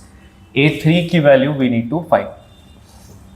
चलो एफ एस कितना निकला, 6 न्यूटन निकला, डाल दो डायरेक्ट यहाँ पे। 6 is equal to 3 into A3, तो यहां से A3 का जो वैल्यू है कितना आ रहा है, 2 मीटर पर सेकेंड स्क्वायर, ठीक है। इस तरीके से आपने सॉल्व कर, so this is the final answer, 2 metre पर second square. Next question, this was asked in NEET previous year. Okay, 2 blocks A and B of mass 3 kg and M are respectively connected to masses an inextensible string. ठीक है, देखो ये मास को inextensible string से connect किया हुआ है। The whole system is suspended with a massless spring as shown in the figure. Okay, the magnitude of the acceleration of A and B immediately after the string is cut is. क्या बोल रहे, string के cut करने के तुरंत बाद तुम्हें क्या बताना है, इसका एक्सेलरेशन बताना है, ठीक है। अच्छा पहले तो मुझे बताओ, जब तुम इसको रिलीज कर रहे हो तब ये ऐसे ही रुका हुआ है ना, रिलीज करने के बाद। तो जरा सोचो, दोनों मास की वजह से क्या होगा, अर्थ दोनों को नीचे खींचेगा ना वेट ऑफ बॉडी से, तो जिसकी वजह से स्प्रिंग थोड़ी सी एलोंगेट हो जाएगी, करेक्ट। अब ये स्प्रिंग जो है, स्प्रिंग की वजह से ये दोनों किस में है, इक्विलिब्रियम में है। तो चलो एफबीडी बनाते हैं इसका, 3m का अलग बनेगा और m का एफबीडी अलग बनेगा, है ना। तो will start from this part first, b से स्टार्ट करते हैं, है ना। Always start from the block which has least number of force acting on it. जैसे इस केस में m है ना, m पे सबसे कम फोर्स लगे, तो मैंने m से स्टार्ट किया। मतलब कौन से फोर्स लगेंगे, डाउनवर्ड डायरेक्शन में mg है ना, इसका खुद का वेट होगा।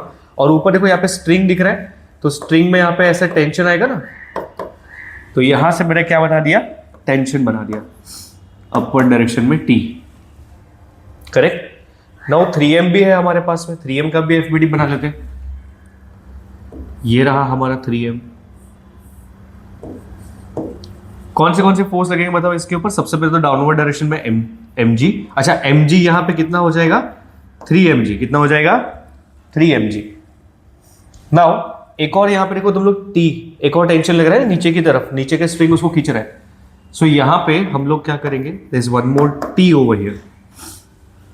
और तुम मुझे बताओ, जब ये नीचे जाएगा तो स्प्रिंग उसको ऊपर खींचने की ट्राई करेगा ना इस डायरेक्शन में, इसको एफएस बुलाएंगे हम लोग, स्प्रिंग फोर्स। तो यहां पे भी हम लोग को क्या करना पड़ेगा, ऊपर एफएस लिखना पड़ेगा।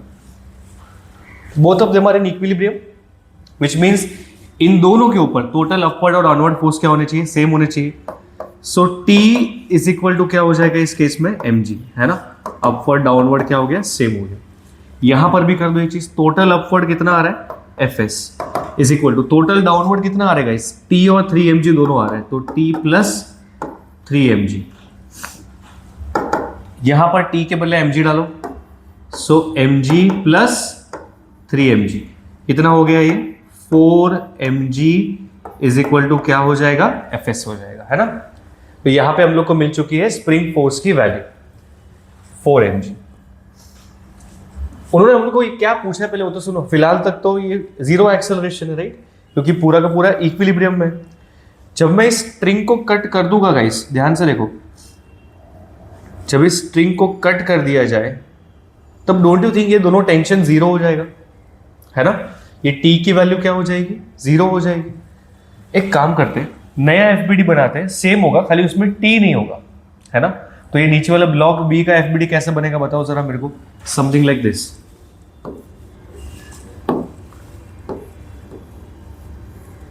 ये है नीचे का m, पहले इसके ऊपर नीचे mg और ऊपर टेंशन दोनों था, तो अभी ऊपर कोई फोर्स नहीं, स्ट्रिंग कट कर दिया ना, कट कर दिया मतलब स्ट्रिंग लूज हो जाएगा, और स्लैक कंडीशन में तो कोई फोर्स उसके ऊपर नहीं लगता है, विच मीन्स कि यहाँ पे खाली नेट फोर्स mg ही आएगा, correct. This is block B.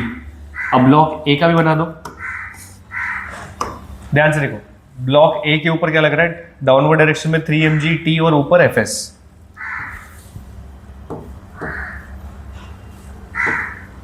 क्या बोला मैंने, डाउनवर्ड डायरेक्शन में 3 mg और t भी था और ऊपर fs, बट गाइस यहाँ पे t बनाने की जरूरत नहीं, स्ट्रिंग कट कर दिया, स्ट्रिंग कट करने के बाद में tension zero. Okay, now if you see this, यहां पे नेट फोर्स कहां लग रहा है बताना जरा, डाउनवर्ड डायरेक्शन में, है ना। Hence it will accelerate in downward direction only. ए जरा बताओ मेरे को, F is equal to mass into acceleration करना है, कितना फोर्स लग रहा है इसके ऊपर mg इज इक्वल टू इसका मास कितना है m इंटू इसका एक्सेलरेशन a। देखो ये कैंसिल हो गया, तो एक्सेलरेशन ऑफ b कितना आ रहा है, g आ रहा है, ठीक है, ये एक मिल गया। यहां आ जाओ, बस यहां पे भी सिमिलर करेंगे, सिर्फ एक स्टेप ऐड हो जाएगा। गाइस fs की वैल्यू हम ऑलरेडी निकाल चुके हैं, ध्यान से देखो 4 mg, तो ये है 4 mg, ऊपर है 4 mg, नीचे है 3 mg। वैल्यू देख के ध्यान से बताओ कौन से डायरेक्शन में मूव करेगा, it will move in upward direction, है ना, ऊपर एक्सेलरेट करेगा। सो बताओ मुझे F net is equal to mass into acceleration करना है, ठीक है, help me out. Net force क्या आएगा, बड़ा फोर्स माइनस छोटा फोर्स, तो ये रहा बड़ा फोर्स माइनस ये रहा छोटा force is equal to mass into X. Guys m मत डालना, मास मतलब उस ऑब्जेक्ट का मास डालना होता है, तो मैंने यहाँ पे क्या डाल दिया 3m डाल दिया इंटू इसका acceleration a। 4 mg minus 3 mg कितना होता है, mg is equal to 3m into a। m और m कैंसिल हो गया, 3 को नीचे ले लो, तो ये हो जाएगा तुम्हारा g/3 is equal to acceleration a। Acceleration of block क्या आ रहा है, ये a आ रहा है, कितना है g/3। तो g and g/3 is the answer. अगर a का पहले तो g/3 g, ये रहा g/3 g। Acceleration of a and b, a का है g/3, गलती से भी ये मार्क मत कर देना, this is also the answer, but ये b और a का है, अगर b और a पूछा होता तो a मार्क कर देना। समझ गए सब लोग, कुछ इस तरीके से हम लोग को सॉल्व करना है ऐसे question. Okay, so next topic जो हम लोग लॉज ऑफ मोशन में पढ़ने वाले हैं वो है friction.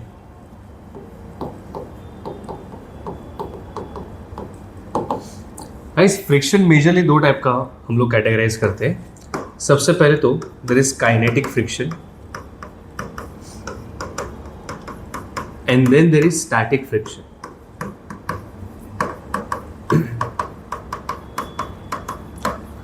Guys, as the name suggests, kinetic, kine stands for motion in Greek and static stands for rest. तो बॉडी जब रेस्ट पे होती है तब जो फ्रिक्शन लगेगा उसको स्टैटिक फ्रिक्शन बोलते हैं, बॉडी जब मोशन में होगी तब जो फ्रिक्शन लगेगा उसको क्या बोलते हैं, kinetic friction.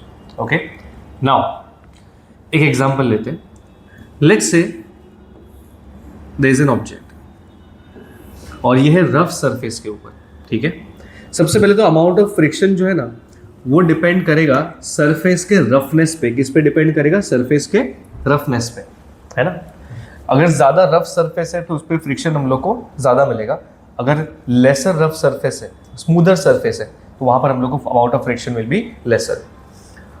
Amount of roughness is decided by the factor called mu इसका नाम है coefficient of friction. Coefficient of friction decide करेगा whether the surface is smoother और it is rough. Okay, friction also depends on normal reaction.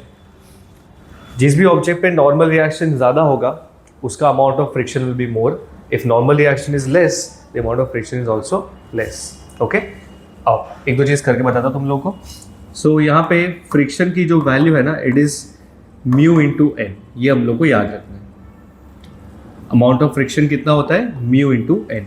अब एक छोटा सा logic समझ लो एवरीवन। सपोज इनिशियली ऑब्जेक्ट किस पे है, रेस्ट पे है, right? Right now it is at rest. बताओ कौन से फोर्स लगेंगे इसके ऊपर? सबसे पहले तो mg डाउनवर्ड डायरेक्शन में, अपवर्ड डायरेक्शन में नॉर्मल रिएक्शन, है ना। अब ऐसा तो है नहीं कि रफ सरफेस पे तुम यहाँ पे इस ऑब्जेक्ट पे जितना भी फोर्स लगाओ ये मूव करना स्टार्ट कर देगा, नहीं, right? Certain amount of force is necessary in order to make this object move. जब तक तुम वो मिनिमम फोर्स नहीं लगाओगे तब तक ये ऑब्जेक्ट मूव नहीं करेगा। ऐसा तो नहीं है कि मैं अकेला एक ट्रक को मूव कर पाऊंगा, करेक्ट? मतलब ट्रक को मूव कराने के लिए मुझे क्या करना पड़ेगा, एक certain minimum amount of force लगाना पड़ेगा, तभी जाके वो मूव करेगा। In fact that story holds true for all the objects placed on the rough surface. Now यहां पे ध्यान से देखो, लेट्स से मैं अज्यूम कर रहा हूं कि इस ऑब्जेक्ट को मूव कराने के लिए यू रिक्वायर 100 न्यूटन का फोर्स। कितना फोर्स चाहिए? 100 न्यूटन। मतलब कम से कम 100 न्यूटन फोर्स लगाना ही पड़ेगा अगर इस ऑब्जेक्ट को तुम्हें मूव कराना है तो। नाउ यू टेल मी, अगर 100 के बदले मैं खाली 60 न्यूटन का फोर्स एक्सर्ट करूं तो ये मूव करेगा? नहीं, राइट? व्हाई? बिकॉज जैसे तुमने 60 न्यूटन का फोर्स लगाया ना, तुरंत ही यहां से एक और फोर्स लगेगा उसको काउंटरएक्ट करने के, बैलेंस करने के लिए। क्योंकि न्यूटन ने बोला था अगर फोर्स लगाओगे तो मूवमेंट कंपलसरी है, लेकिन मूवमेंट तो हो नहीं रहा। मूवमेंट कभी होने वाला है? 100 पे मूवमेंट होने वाला है, विच मीन्स कि 60 न्यूटन का फोर्स लगाते ही कुछ तो ऐसा होगा कि 60 न्यूटन का फोर्स क्या हो जाए, गायब हो जाए। अब 60 न्यूटन का फोर्स गायब कौन कर सकता है? उसके जैसा ही इक्वल एंड अपोजिट फोर्स ना। अब वो भी इसलिए लग रहा है क्योंकि सरफेस कांटेक्ट में है, मतलब कि फ्रिक्शनल फोर्स है यहाँ पे, है ना।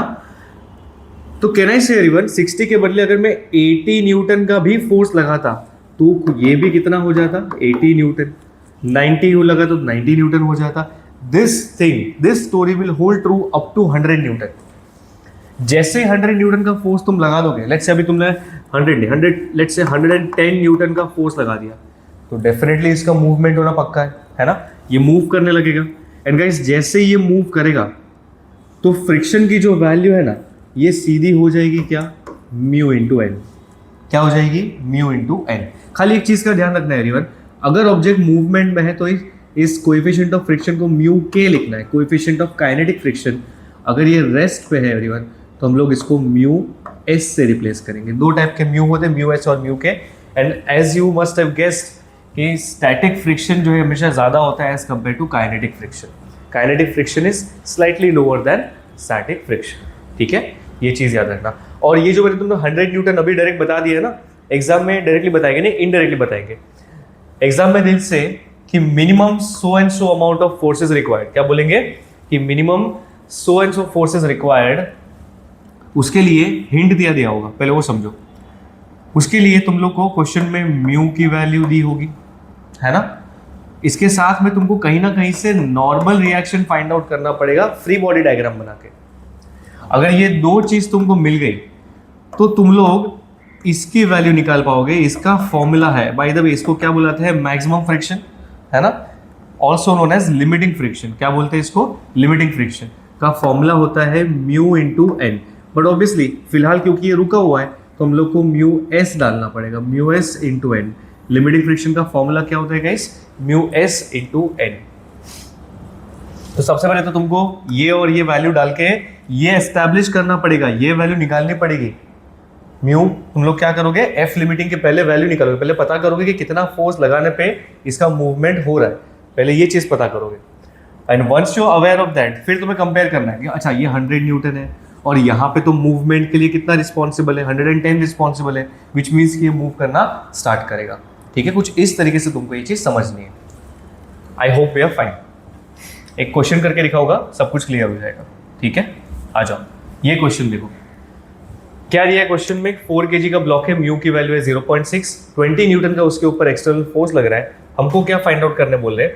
हमको बोल रहे हैं कि find out limiting friction, find out actual friction and find the acceleration. इतना चीज हम लोग को फाइंड आउट करने को बोल रहे हैं, ठीक है। तो सबसे पहले तो इसका एफबीडी बनाया जाए, साइड में लिख देता हूं मैं म्यू एस की value, mu S is equal to 0.6। हाँ, इसका फ्री बॉडी डायग्राम बनाओ। पहले तो डाउनवर्ड डायरेक्शन में वेट ऑफ बॉडी होगा, चाहिए तो इसको सीधा 40 न्यूटन लिख देते हैं ना, m इंटू जी, 40 आ गया। सरफेस क्या करेगा, इस पर नॉर्मल रिएक्शन लगाएगा, ये रहा नॉर्मल रिएक्शन, है ना। और इस केस में as you must have guessed, जो मोशन होगा हॉरिजॉन्टल होगा, which means vertical it is in equilibrium. So definitely बोल सकते हैं कि normal reaction is equal to कितना, 40 न्यूटन। नॉर्मल रिएक्शन कितना हो गया अपना, 40 न्यूटन, करेक्ट। सर आप नॉर्मल रिएक्शन क्यों निकाल रहे हो, अरे इसका फॉर्मूला है ना अपने पास, एफ लिमिटिंग का फॉर्मूला। क्या फॉर्मूला है इसका, mu S into N. Mu S तो क्वेश्चन में दिया है, एन हमने निकाल लिया, तो आओ डायरेक्टली निकाल लेते हैं। नंबर वन एफ लिमिटिंग का फॉर्मूला क्या है बताना जरा। एफ लिमिटिंग का फॉर्मूला है mu S into N. Mu S का value it is 0.6 into N. N कितना दिया हमें, 40 न्यूटन, तो इंटू 40 डाल दिया हम लोग ने यहाँ पे। ये हो जाएगा तुम्हारा 24 न्यूटन। गाइस एफ लिमिटिंग की वैल्यू क्या आ गई, 24 न्यूटन। जैसे ही एफ लिमिटिंग की वैल्यू मिले तुरंत ही उसको डिकोड करना स्टार्ट करो कि अभी इसके बाद क्या करें। एफ लिमिटिंग का मतलब क्या है एवरीवन, कि कितना मिनिमम फोर्स लगाने पे इसका मूवमेंट होगा। इसका मतलब ये है, मतलब कि 24 न्यूटन कम से कम लगाने पे क्या होगा, इसका मूवमेंट स्टार्ट हो जाएगा। तो दिमाग लगाओ, खाली 20 न्यूटन लगाने पे थोड़ी ना इसका मूवमेंट होगा, करेक्ट। इसका मूवमेंट 24 के बाद होने वाला है। So right now this object must be at rest, correct. तो तुम दिमाग लगाओ गाइस, अगर तुम 20 न्यूटन का फोर्स लगा रहे हो और फिर भी तुमको ये रेस्ट पे चाहिए, तो बताओ यहाँ पे फ्रिक्शन कितना लगा होगा, करेक्ट 20 न्यूटन, तभी जाके तो ये रेस्ट पे रहेगा ना। सो हेंस ऐसे लिखने का, सिंस कि तुम्हारा अप्लाइड फोर्स, कौन से फोर्स की बात चल रही है, ये 20 न्यूटन की। अप्लाइड फोर्स कम है ना, ये 20 है खाली, अपने को 20 न्यूटन से ज़्यादा, 24 से ज़्यादा चाहिए था। Since applied force is less than F limiting, बताओ क्या होगा, this is equal to this, है ना। मतलब कि फ्रिक्शन की जो एक्चुअल वैल्यू है वही तुम्हारे अप्लाइड फोर्स के बराबर हो जाएगी, जो कि कितना है तुम्हारा, 20 Newton. Friction will B 20 Newton. ये चीज़ सब लोग याद रखना, ठीक है। इस तरीके से सॉल्व करना है। एक और चीज़ पूछा है एवरीवन, थर्ड पूछा है एक्सेलरेशन। ये मूव ही नहीं कर रहा है। जब कोई रेस्ट वाली बॉडी होती है, कंटिन्यूसली रेस्ट पे, ये वेलोसिटी चेंज ही नहीं हो रहा है, और एक्सेलरेशन तो होता ही change in velocity upon time. That is why acceleration will also be 0 since the body is continuously at rest. Clear हुआ। लेकिन हर बार ना ऐसा पकड़ के मत बैठना गाइस कि नॉर्मल रिएक्शन ही वेट के बराबर होता है ना। लॉज ऑफ मोशन स्टार्ट करते वक्त भी मैंने तुमको ये बताया था कि ऐसा हर बार नहीं होता। अब एक ऐसा क्वेश्चन लेते हैं जहाँ पे इक्वल नहीं है। जैसे ये देखो, सबसे पहली बात तो 0.1 kg तुमको क्या दिया है, मास दिया है, तुरंत ही वेट बनाना पड़ेगा इसका। क्या हो जाएगा इसका वेट, 0.1 इंटू 10 mg, कितना, 1 न्यूटन, करेक्ट। और बहुत लोग 90% लोग गलती क्या करेंगे, नॉर्मल रिएक्शन वर्टिकल बना देंगे, गलत। नॉर्मल रिएक्शन कौन लगाता है, सरफेस। और कैसा लगाता है, परपेंडिकुलर टू द सरफेस। देखो ये रहा सरफेस, और सरफेस के परपेंडिकुलर कैसा होता है, ऐसा होता है ना। इसको हम लोग लिख देंगे n, नॉर्मल रिएक्शन। नाउ जो भी इसका मूवमेंट होगा, आई डोंट थिंक 5 न्यूटन की वजह से होगा, उल्टा 5 न्यूटन तो उसको प्रेस कर रखा है, मतलब कि उसका मोशन रोकने की ट्राई कर रहा है। मोशन की टेंडेंसी कौन क्रिएट कर रहा है, 1 न्यूटन। समझे, 1 न्यूटन की वजह से मूवमेंट होने वाला है ना।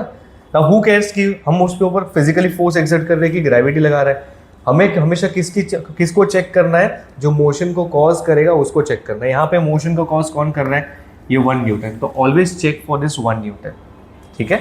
आ जाओ, लेट्स से यहाँ पे भी सेम 3 चीज पूछी है। क्या क्या पूछा है, सबसे पहले लिमिटिंग फ्रिक्शन बोला है, दूसरा बोला है फाइंड एक्चुअल फ्रिक्शन कितना लग रहा है, और थर्ड अगेन पूछा है एक्सेलरेशन बताओ, ठीक है। आ जाओ, तो ये डायग्राम तो बना दिया हम लोगों ने, क्योंकि ये रफ सरफेस है तो फ्रिक्शन दिखाना जरूरी है। मोशन कहाँ होने वाला है, डाउनवर्ड डायरेक्शन में, तो फ्रिक्शन कहाँ लगेगा, परफेक्ट ऊपर, इस तरफ फ्रिक्शन लगेगा, है ना। So what we can do is guys, पहले एफ लिमिटिंग तो निकालते हैं। We shall first start with F limiting. Guys F limiting का फॉर्मूला होता है म्यू एस इंटू एन, है ना। म्यू एस की वैल्यू कितनी लेंगे 0.5। इन केस अगर म्यू एस या म्यू के नहीं दिए है तो कौन सा लेना है, तो एक ही वैल्यू दिए तो वही लेनी पड़ेगी, म्यू एस के बदले भी और म्यू के बदले भी, there is no option, right. तो म्यू एस हो गया तुम्हारा 0.5। नॉर्मल रिएक्शन ध्यान से देखो गाइस, नॉर्मल रिएक्शन, अब ये ब्लॉक जो है ना लेफ्ट राइट में तो मूव नहीं कर रहा है, ऊपर नीचे मूव कर रहा है, मतलब कि एक्स डायरेक्शन में it is an equilibrium and that is only possible when total left वाला force has to be equal to right वाला force, which means normal reaction अपने को कितना मिला है 5 न्यूटन का। तो यहाँ नॉर्मल रिएक्शन के बदले तुम क्या डाल दोगे 5 न्यूटन डाल दोगे।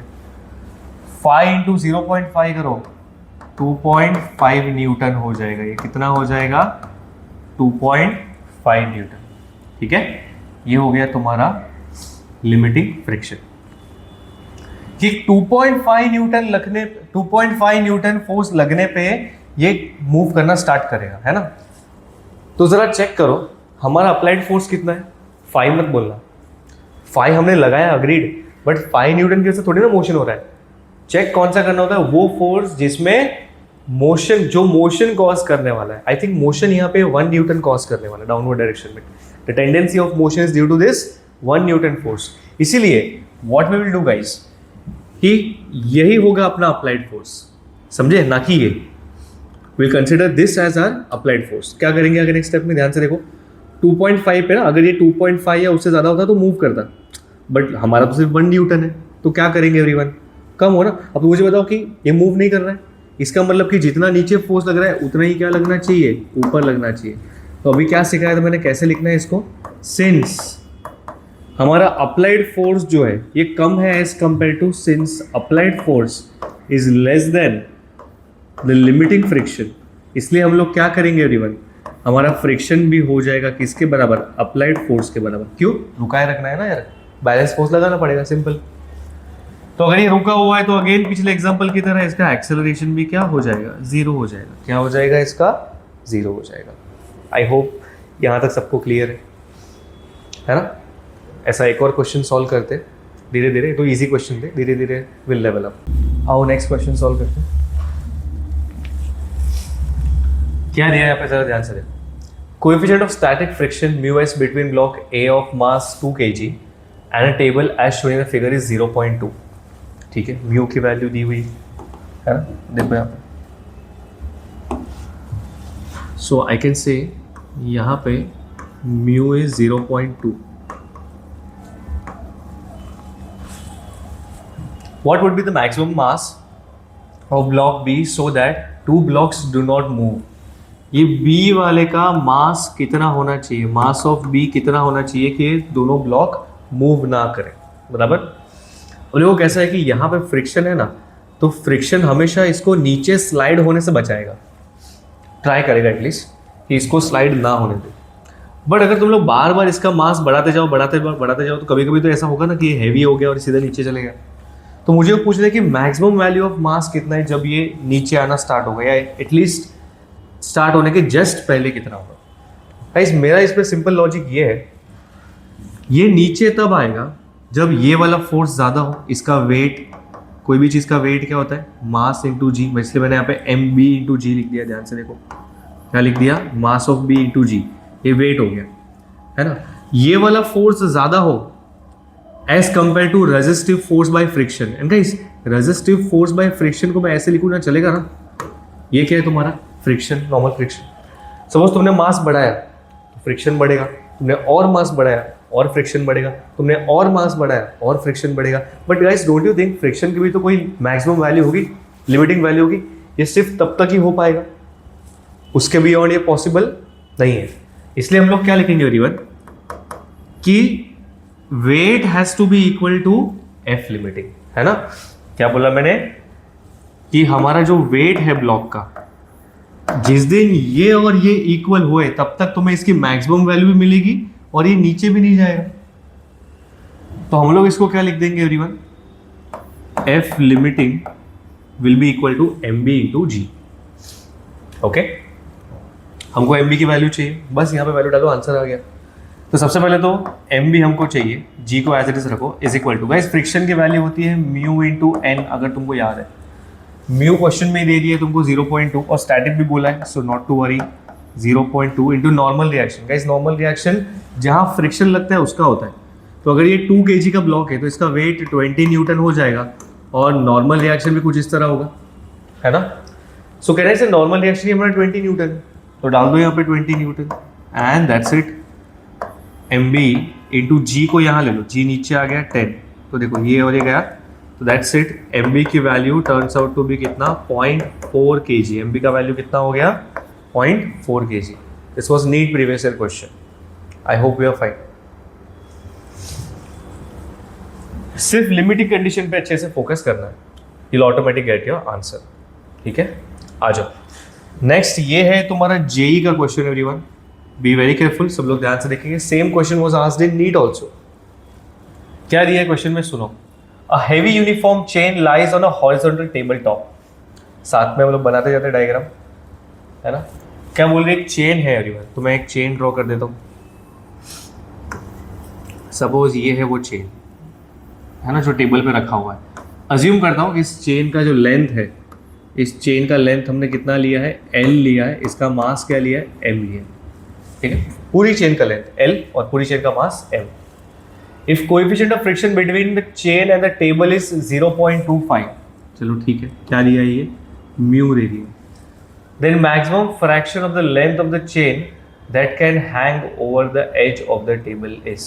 क्या बोल रहे हैं, maximum fraction of length of the chain that can hang over the edge of the table। देखो एक सिंपल एग्जांपल लेता हूं। ये रहा सपोज मेरा टेबल, देखो ये चेन है। तो मुझे क्या पूछ रहे पहले वो समझो।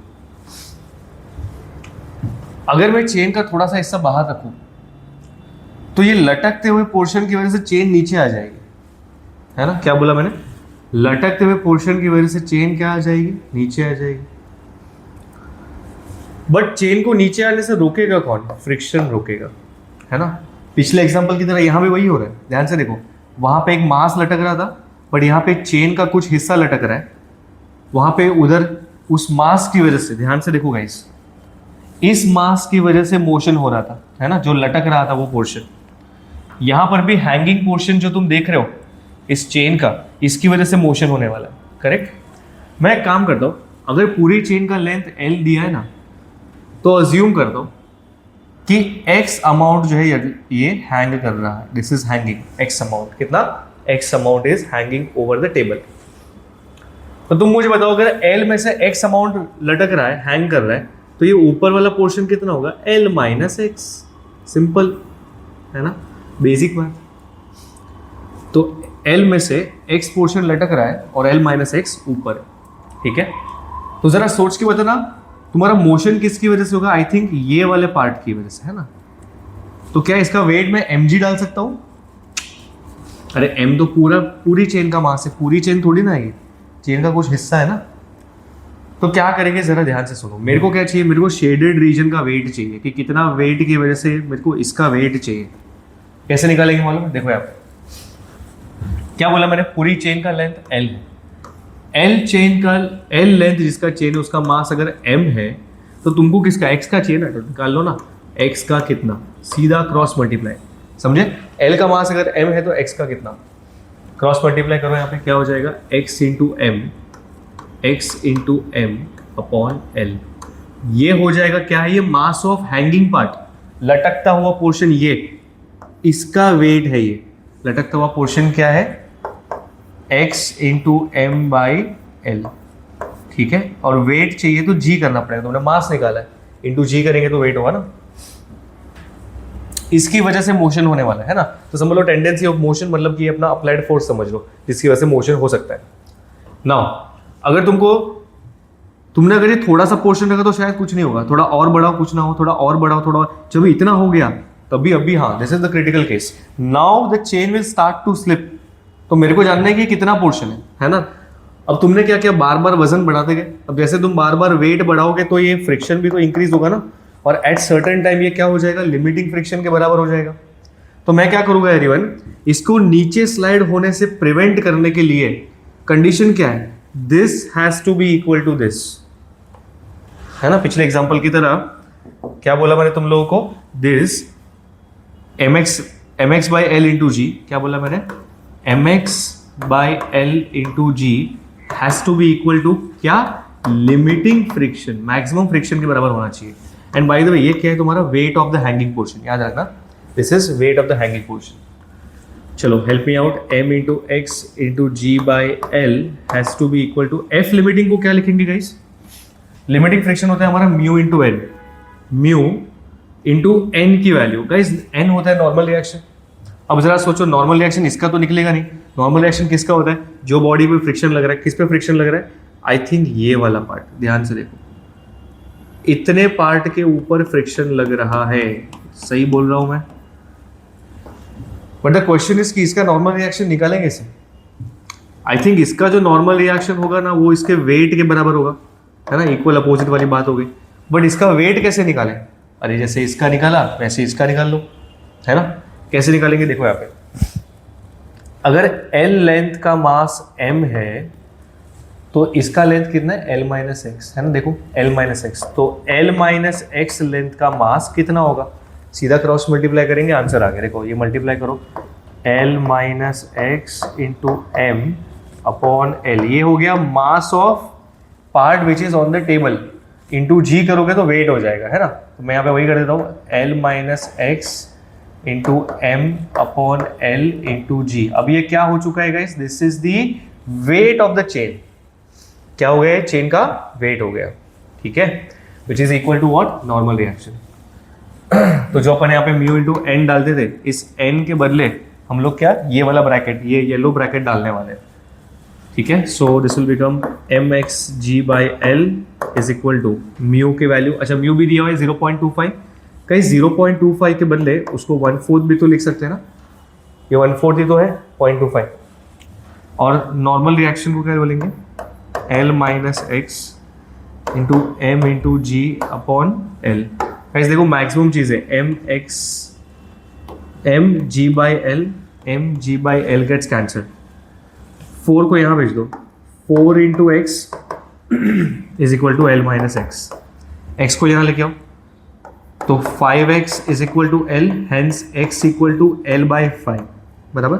अब तुम मुझे बताओ, ये x की वैल्यू क्या आ रही है हमें, l बाई 5, अगर l पूरा 100% है तो l बाई 5 कितना हो जाएगा, l अगर 100% है तो l बाई 5 कितना हो जाएगा, 20%, है ना, 1/5 हुआ ना उसका, तो 20%, दिस इज योर आंसर। और अगर ये मेथड नहीं जम रहा है, सर l बाई 5 का परसेंटेज कैसे निकाला आपने, तो देख लो फटाक से, परसेंटेज कैसे निकलता है, जिसका परसेंटेज निकालना होता है वो ऊपर, अपॉन जिसके साथ कंपेयर होता है वो नीचे, इंटू 100, बराबर। किसका परसेंटेज निकालना है, x का, किसके साथ कंपेयर कर रहे हो, l के साथ में, बराबर। अब वैल्यू निकाल लो उसका, x की वैल्यू है तुम्हारी l बाई 5 डिवाइड बाई ये है l इंटू 100, देखो l कैंसिल हो गया, बचा खाली 1 बाई 5 इंटू 100, कितना हो गया ये, 20%, इस तरीके से निकाल सकते हैं। I hope we are fine. If we have an incline surface, है ना, स्मूथ इंक्लाइन सरफेस, अब स्मूथ इंक्लाइन सरफेस पर से सपोज अगर इस ऑब्जेक्ट को रिलीज किया जाए तो don't you think without obstruction फटाक से नीचे आ जाएगा, लेट्स से t टाइम में नीचे आया, कितने टाइम में, t टाइम में नीचे आया। You all tell me one thing, अगर वही सरफेस रफ होता, है ना, अगर ये सरफेस कैसा होता, रफ होता, तो वही ऑब्जेक्ट को नीचे आने में ज्यादा टाइम लग जाता ना, स्लाइटली ज्यादा टाइम लगता, यूजुअली कितना, t टाइम लगता है, अभी यही सरफेस में कितना लग जाएगा, n इंटू टी टाइम लग, कितना लग गया, n इंटू टी टाइम लग गया सपोज, है ना, n टाइम ज्यादा हो सकता है, क्वेश्चन में दिया हो double, triple, 5 times, whatever it is, तो कितना टाइम लगा, n गुना ज्यादा टाइम लगा as compare to smooth surface, ठीक है। देन ये जो म्यू की वैल्यू है ना, उसका एक शॉर्टकट हमारे पास में रेडी है जो हमें पर्पसली याद रखना है। तो mu is equal to, there is a formula guys, tan theta into 1 minus 1 by n square, किससे आए हैं, tan theta equal to mu equal to tan theta into 1 minus 1 by n square. ये कहाँ से आया फॉर्मूला, यहाँ से यहाँ का डिस्टेंस और यहाँ से यहाँ का डिस्टेंस को हमने क्या किया, इक्वेट कर दिया, ut plus half a t square था ना, तो वहाँ पे सब्स्टिट्यूशन से हमको म्यू की वैल्यू मिली, ठीक है। दोनों का एक्सेलरेशन डिफरेंट होगा, इसमें एक्सेलरेशन g साइन थीटा होगा और इसमें एक्सेलरेशन जी sine theta minus mu G cos theta होगा। कैसे, थोड़ी देर में समझाता हूँ, बट तब तक के लिए हमको ये वाली वैल्यू अच्छे से याद रखनी है, ठीक है। इसके ऊपर एक सिंपल क्वेश्चन आने वाला है, आओ सॉल्व करते हैं। ओके, क्या दिया इस क्वेश्चन में, starting from rest a body slides down 45 degree incline plane. कितना बोला है, एंगल ऑफ इंक्लिनेशन कितना दिया है, 45 डिग्री दिया है। ध्यान से देखो जरा, एंगल ऑफ इंक्लिनेशन इज 40, मतलब ये थीटा हुआ ना। अगर मैं ड्रॉ करके दिखाऊं तुम लोगों को, तो देखो ये रहा थीटा, है ना। कितने टाइम, अब क्या बोल रहे हैं, 45 degree incline plane in twice the time it takes to slide down the same distance in the absence of friction. ऐसे मुझे बताओ, बोल रहे कि जब फ्रिक्शन है ना, जब फ्रिक्शन है तभी डबल टाइम लग रहा है नीचे आने में। फ्रिक्शन के साथ कितना क्या लग रहा है, डबल टाइम लग रहा है नीचे आने में, ऐसे, है ना। तो ये 2t हो गया ना। एब्सेंस ऑफ फ्रिक्शन में कितना लग रहा है, t टाइम लग रहा है, बराबर ना। Coefficient of friction between the body and the inclined plane is, mu की वैल्यू पूछ रहे हैं, करेक्ट एवरीवन। और ये 45 बोला है। जरा चेक करो, विदाउट फ्रिक्शन अगर t टाइम में आ रहा है तो with friction double the time में, मतलब n की वैल्यू कितनी दी है गाइस, n की वैल्यू 2 दी हुई है ना। वो वाले फॉर्मूला में डालेंगे, सीधा आंसर आ गया। कौन सा फॉर्मूला तुम्हारा, mu is equal to tan theta into 1 minus 1/n², ठीक है। आ जाओ, तो म्यू ही फाइंड करना है मेरे को, म्यू ही पूछा हुआ है। tan थीटा हो जाएगा tan 45 degree, even better direct 1 हो गया, ये 1 माइनस 1/n², तो डबल द टाइम लग रहा है ना, तो 2 का स्क्वायर हो जाएगा ये सीधा। तो tan 45 1 हो गया, 1 माइनस 1/2 का स्क्वायर हो गया 4, कितना हो गया है 3/4, 3/4 कितना होता है 0.75। This is the answer, 0.75, simple. ये स्टैंडर्ड रिजल्ट जो है तुमको अच्छे से याद रखना है, ठीक है। ये याद रखोगे तो काम इजी होगा। अननेसेसरी याद नहीं रखेंगे तो पेपर के टाइम पे वापस को डिराइव करना पड़ेगा, which might consume lot of your time. यहाँ आ जाओ, next.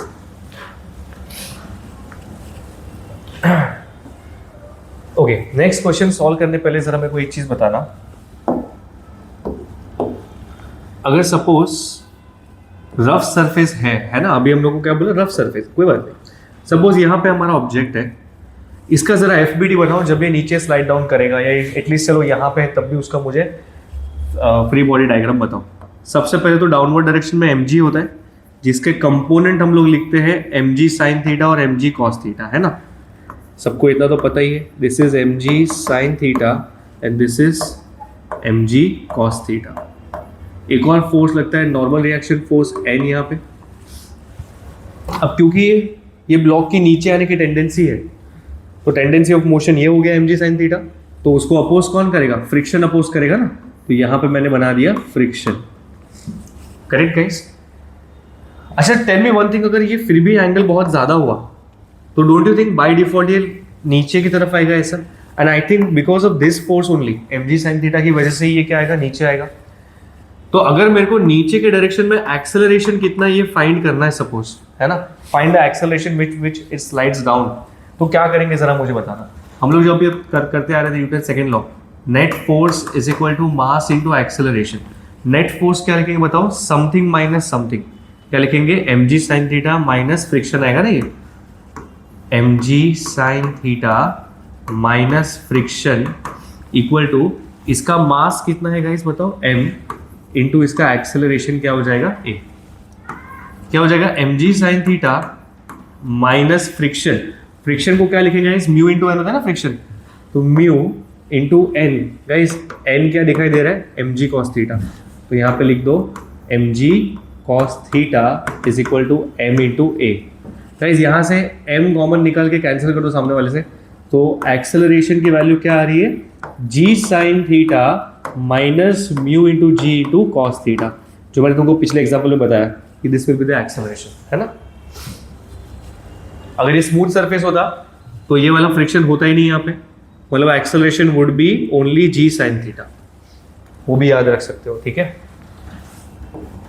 I would rather tend to remember this formula than to derive, ठीक है। इसके ऊपर एक क्वेश्चन सॉल्व करेंगे, आ जाओ। देखो क्या बोले क्वेश्चन में, मैं सॉल्व करता हूँ। Block of mass m slides down a incline plane with 30 degree angle, ठीक है, 30 डिग्री पे एक ब्लॉक जो है ये नीचे स्लाइड कर रहा है विद एक्सेलरेशन ऑफ g/4। इसका एक्सेलरेशन कितना दिया है वैसे, g/4। The value of coefficient of kinetic friction will B, coefficient of friction पूछा है ना, म्यू पूछा है। आ जाओ सॉल्व करते हैं इसको। गाइस मुझे बताओ, when it slides down on rough surface the value of acceleration is what, acceleration is g sin theta minus mu g cos theta, correct. Acceleration कितना दिया है, g/4, तो डाल दो इसको g/4 इज इक्वल टू, यहाँ से g कॉमन निकाल लो, अंदर बचेगा sign theta minus mu, g तो बाहर गया, cos थीटा, करेक्ट। देखो ये g और g कैंसिल हो गया। नाउ अपने को म्यू चाहिए ना, तो पहले वैल्यू डालना स्टार्ट करो। 1/4 इज इक्वल टू साइन 30 हो जाएगा हाफ, माइनस म्यू हमें चाहिए, cos 30 होता है √3/2, करेक्ट। नेक्स्ट स्टेप में क्या करेंगे, √3/2 म्यू को यहाँ पे, 1/4 को वहाँ पे, तो √3/2 म्यू लेफ्ट में आके पॉजिटिव हो गया, 1/4 यहाँ आके नेगेटिव, मतलब 1/2 माइनस 1/4। गाइस 1/2 में से 1/4 माइनस करोगे तो 1/4 बचेगा, करेक्ट। तो ध्यान से देखो, 2 2 से 4 और √3, तो mu is equal to 1/2√3। Mu is equal to क्या आया, 1/2√3, option B, this is the answer. This question was asked in JEE.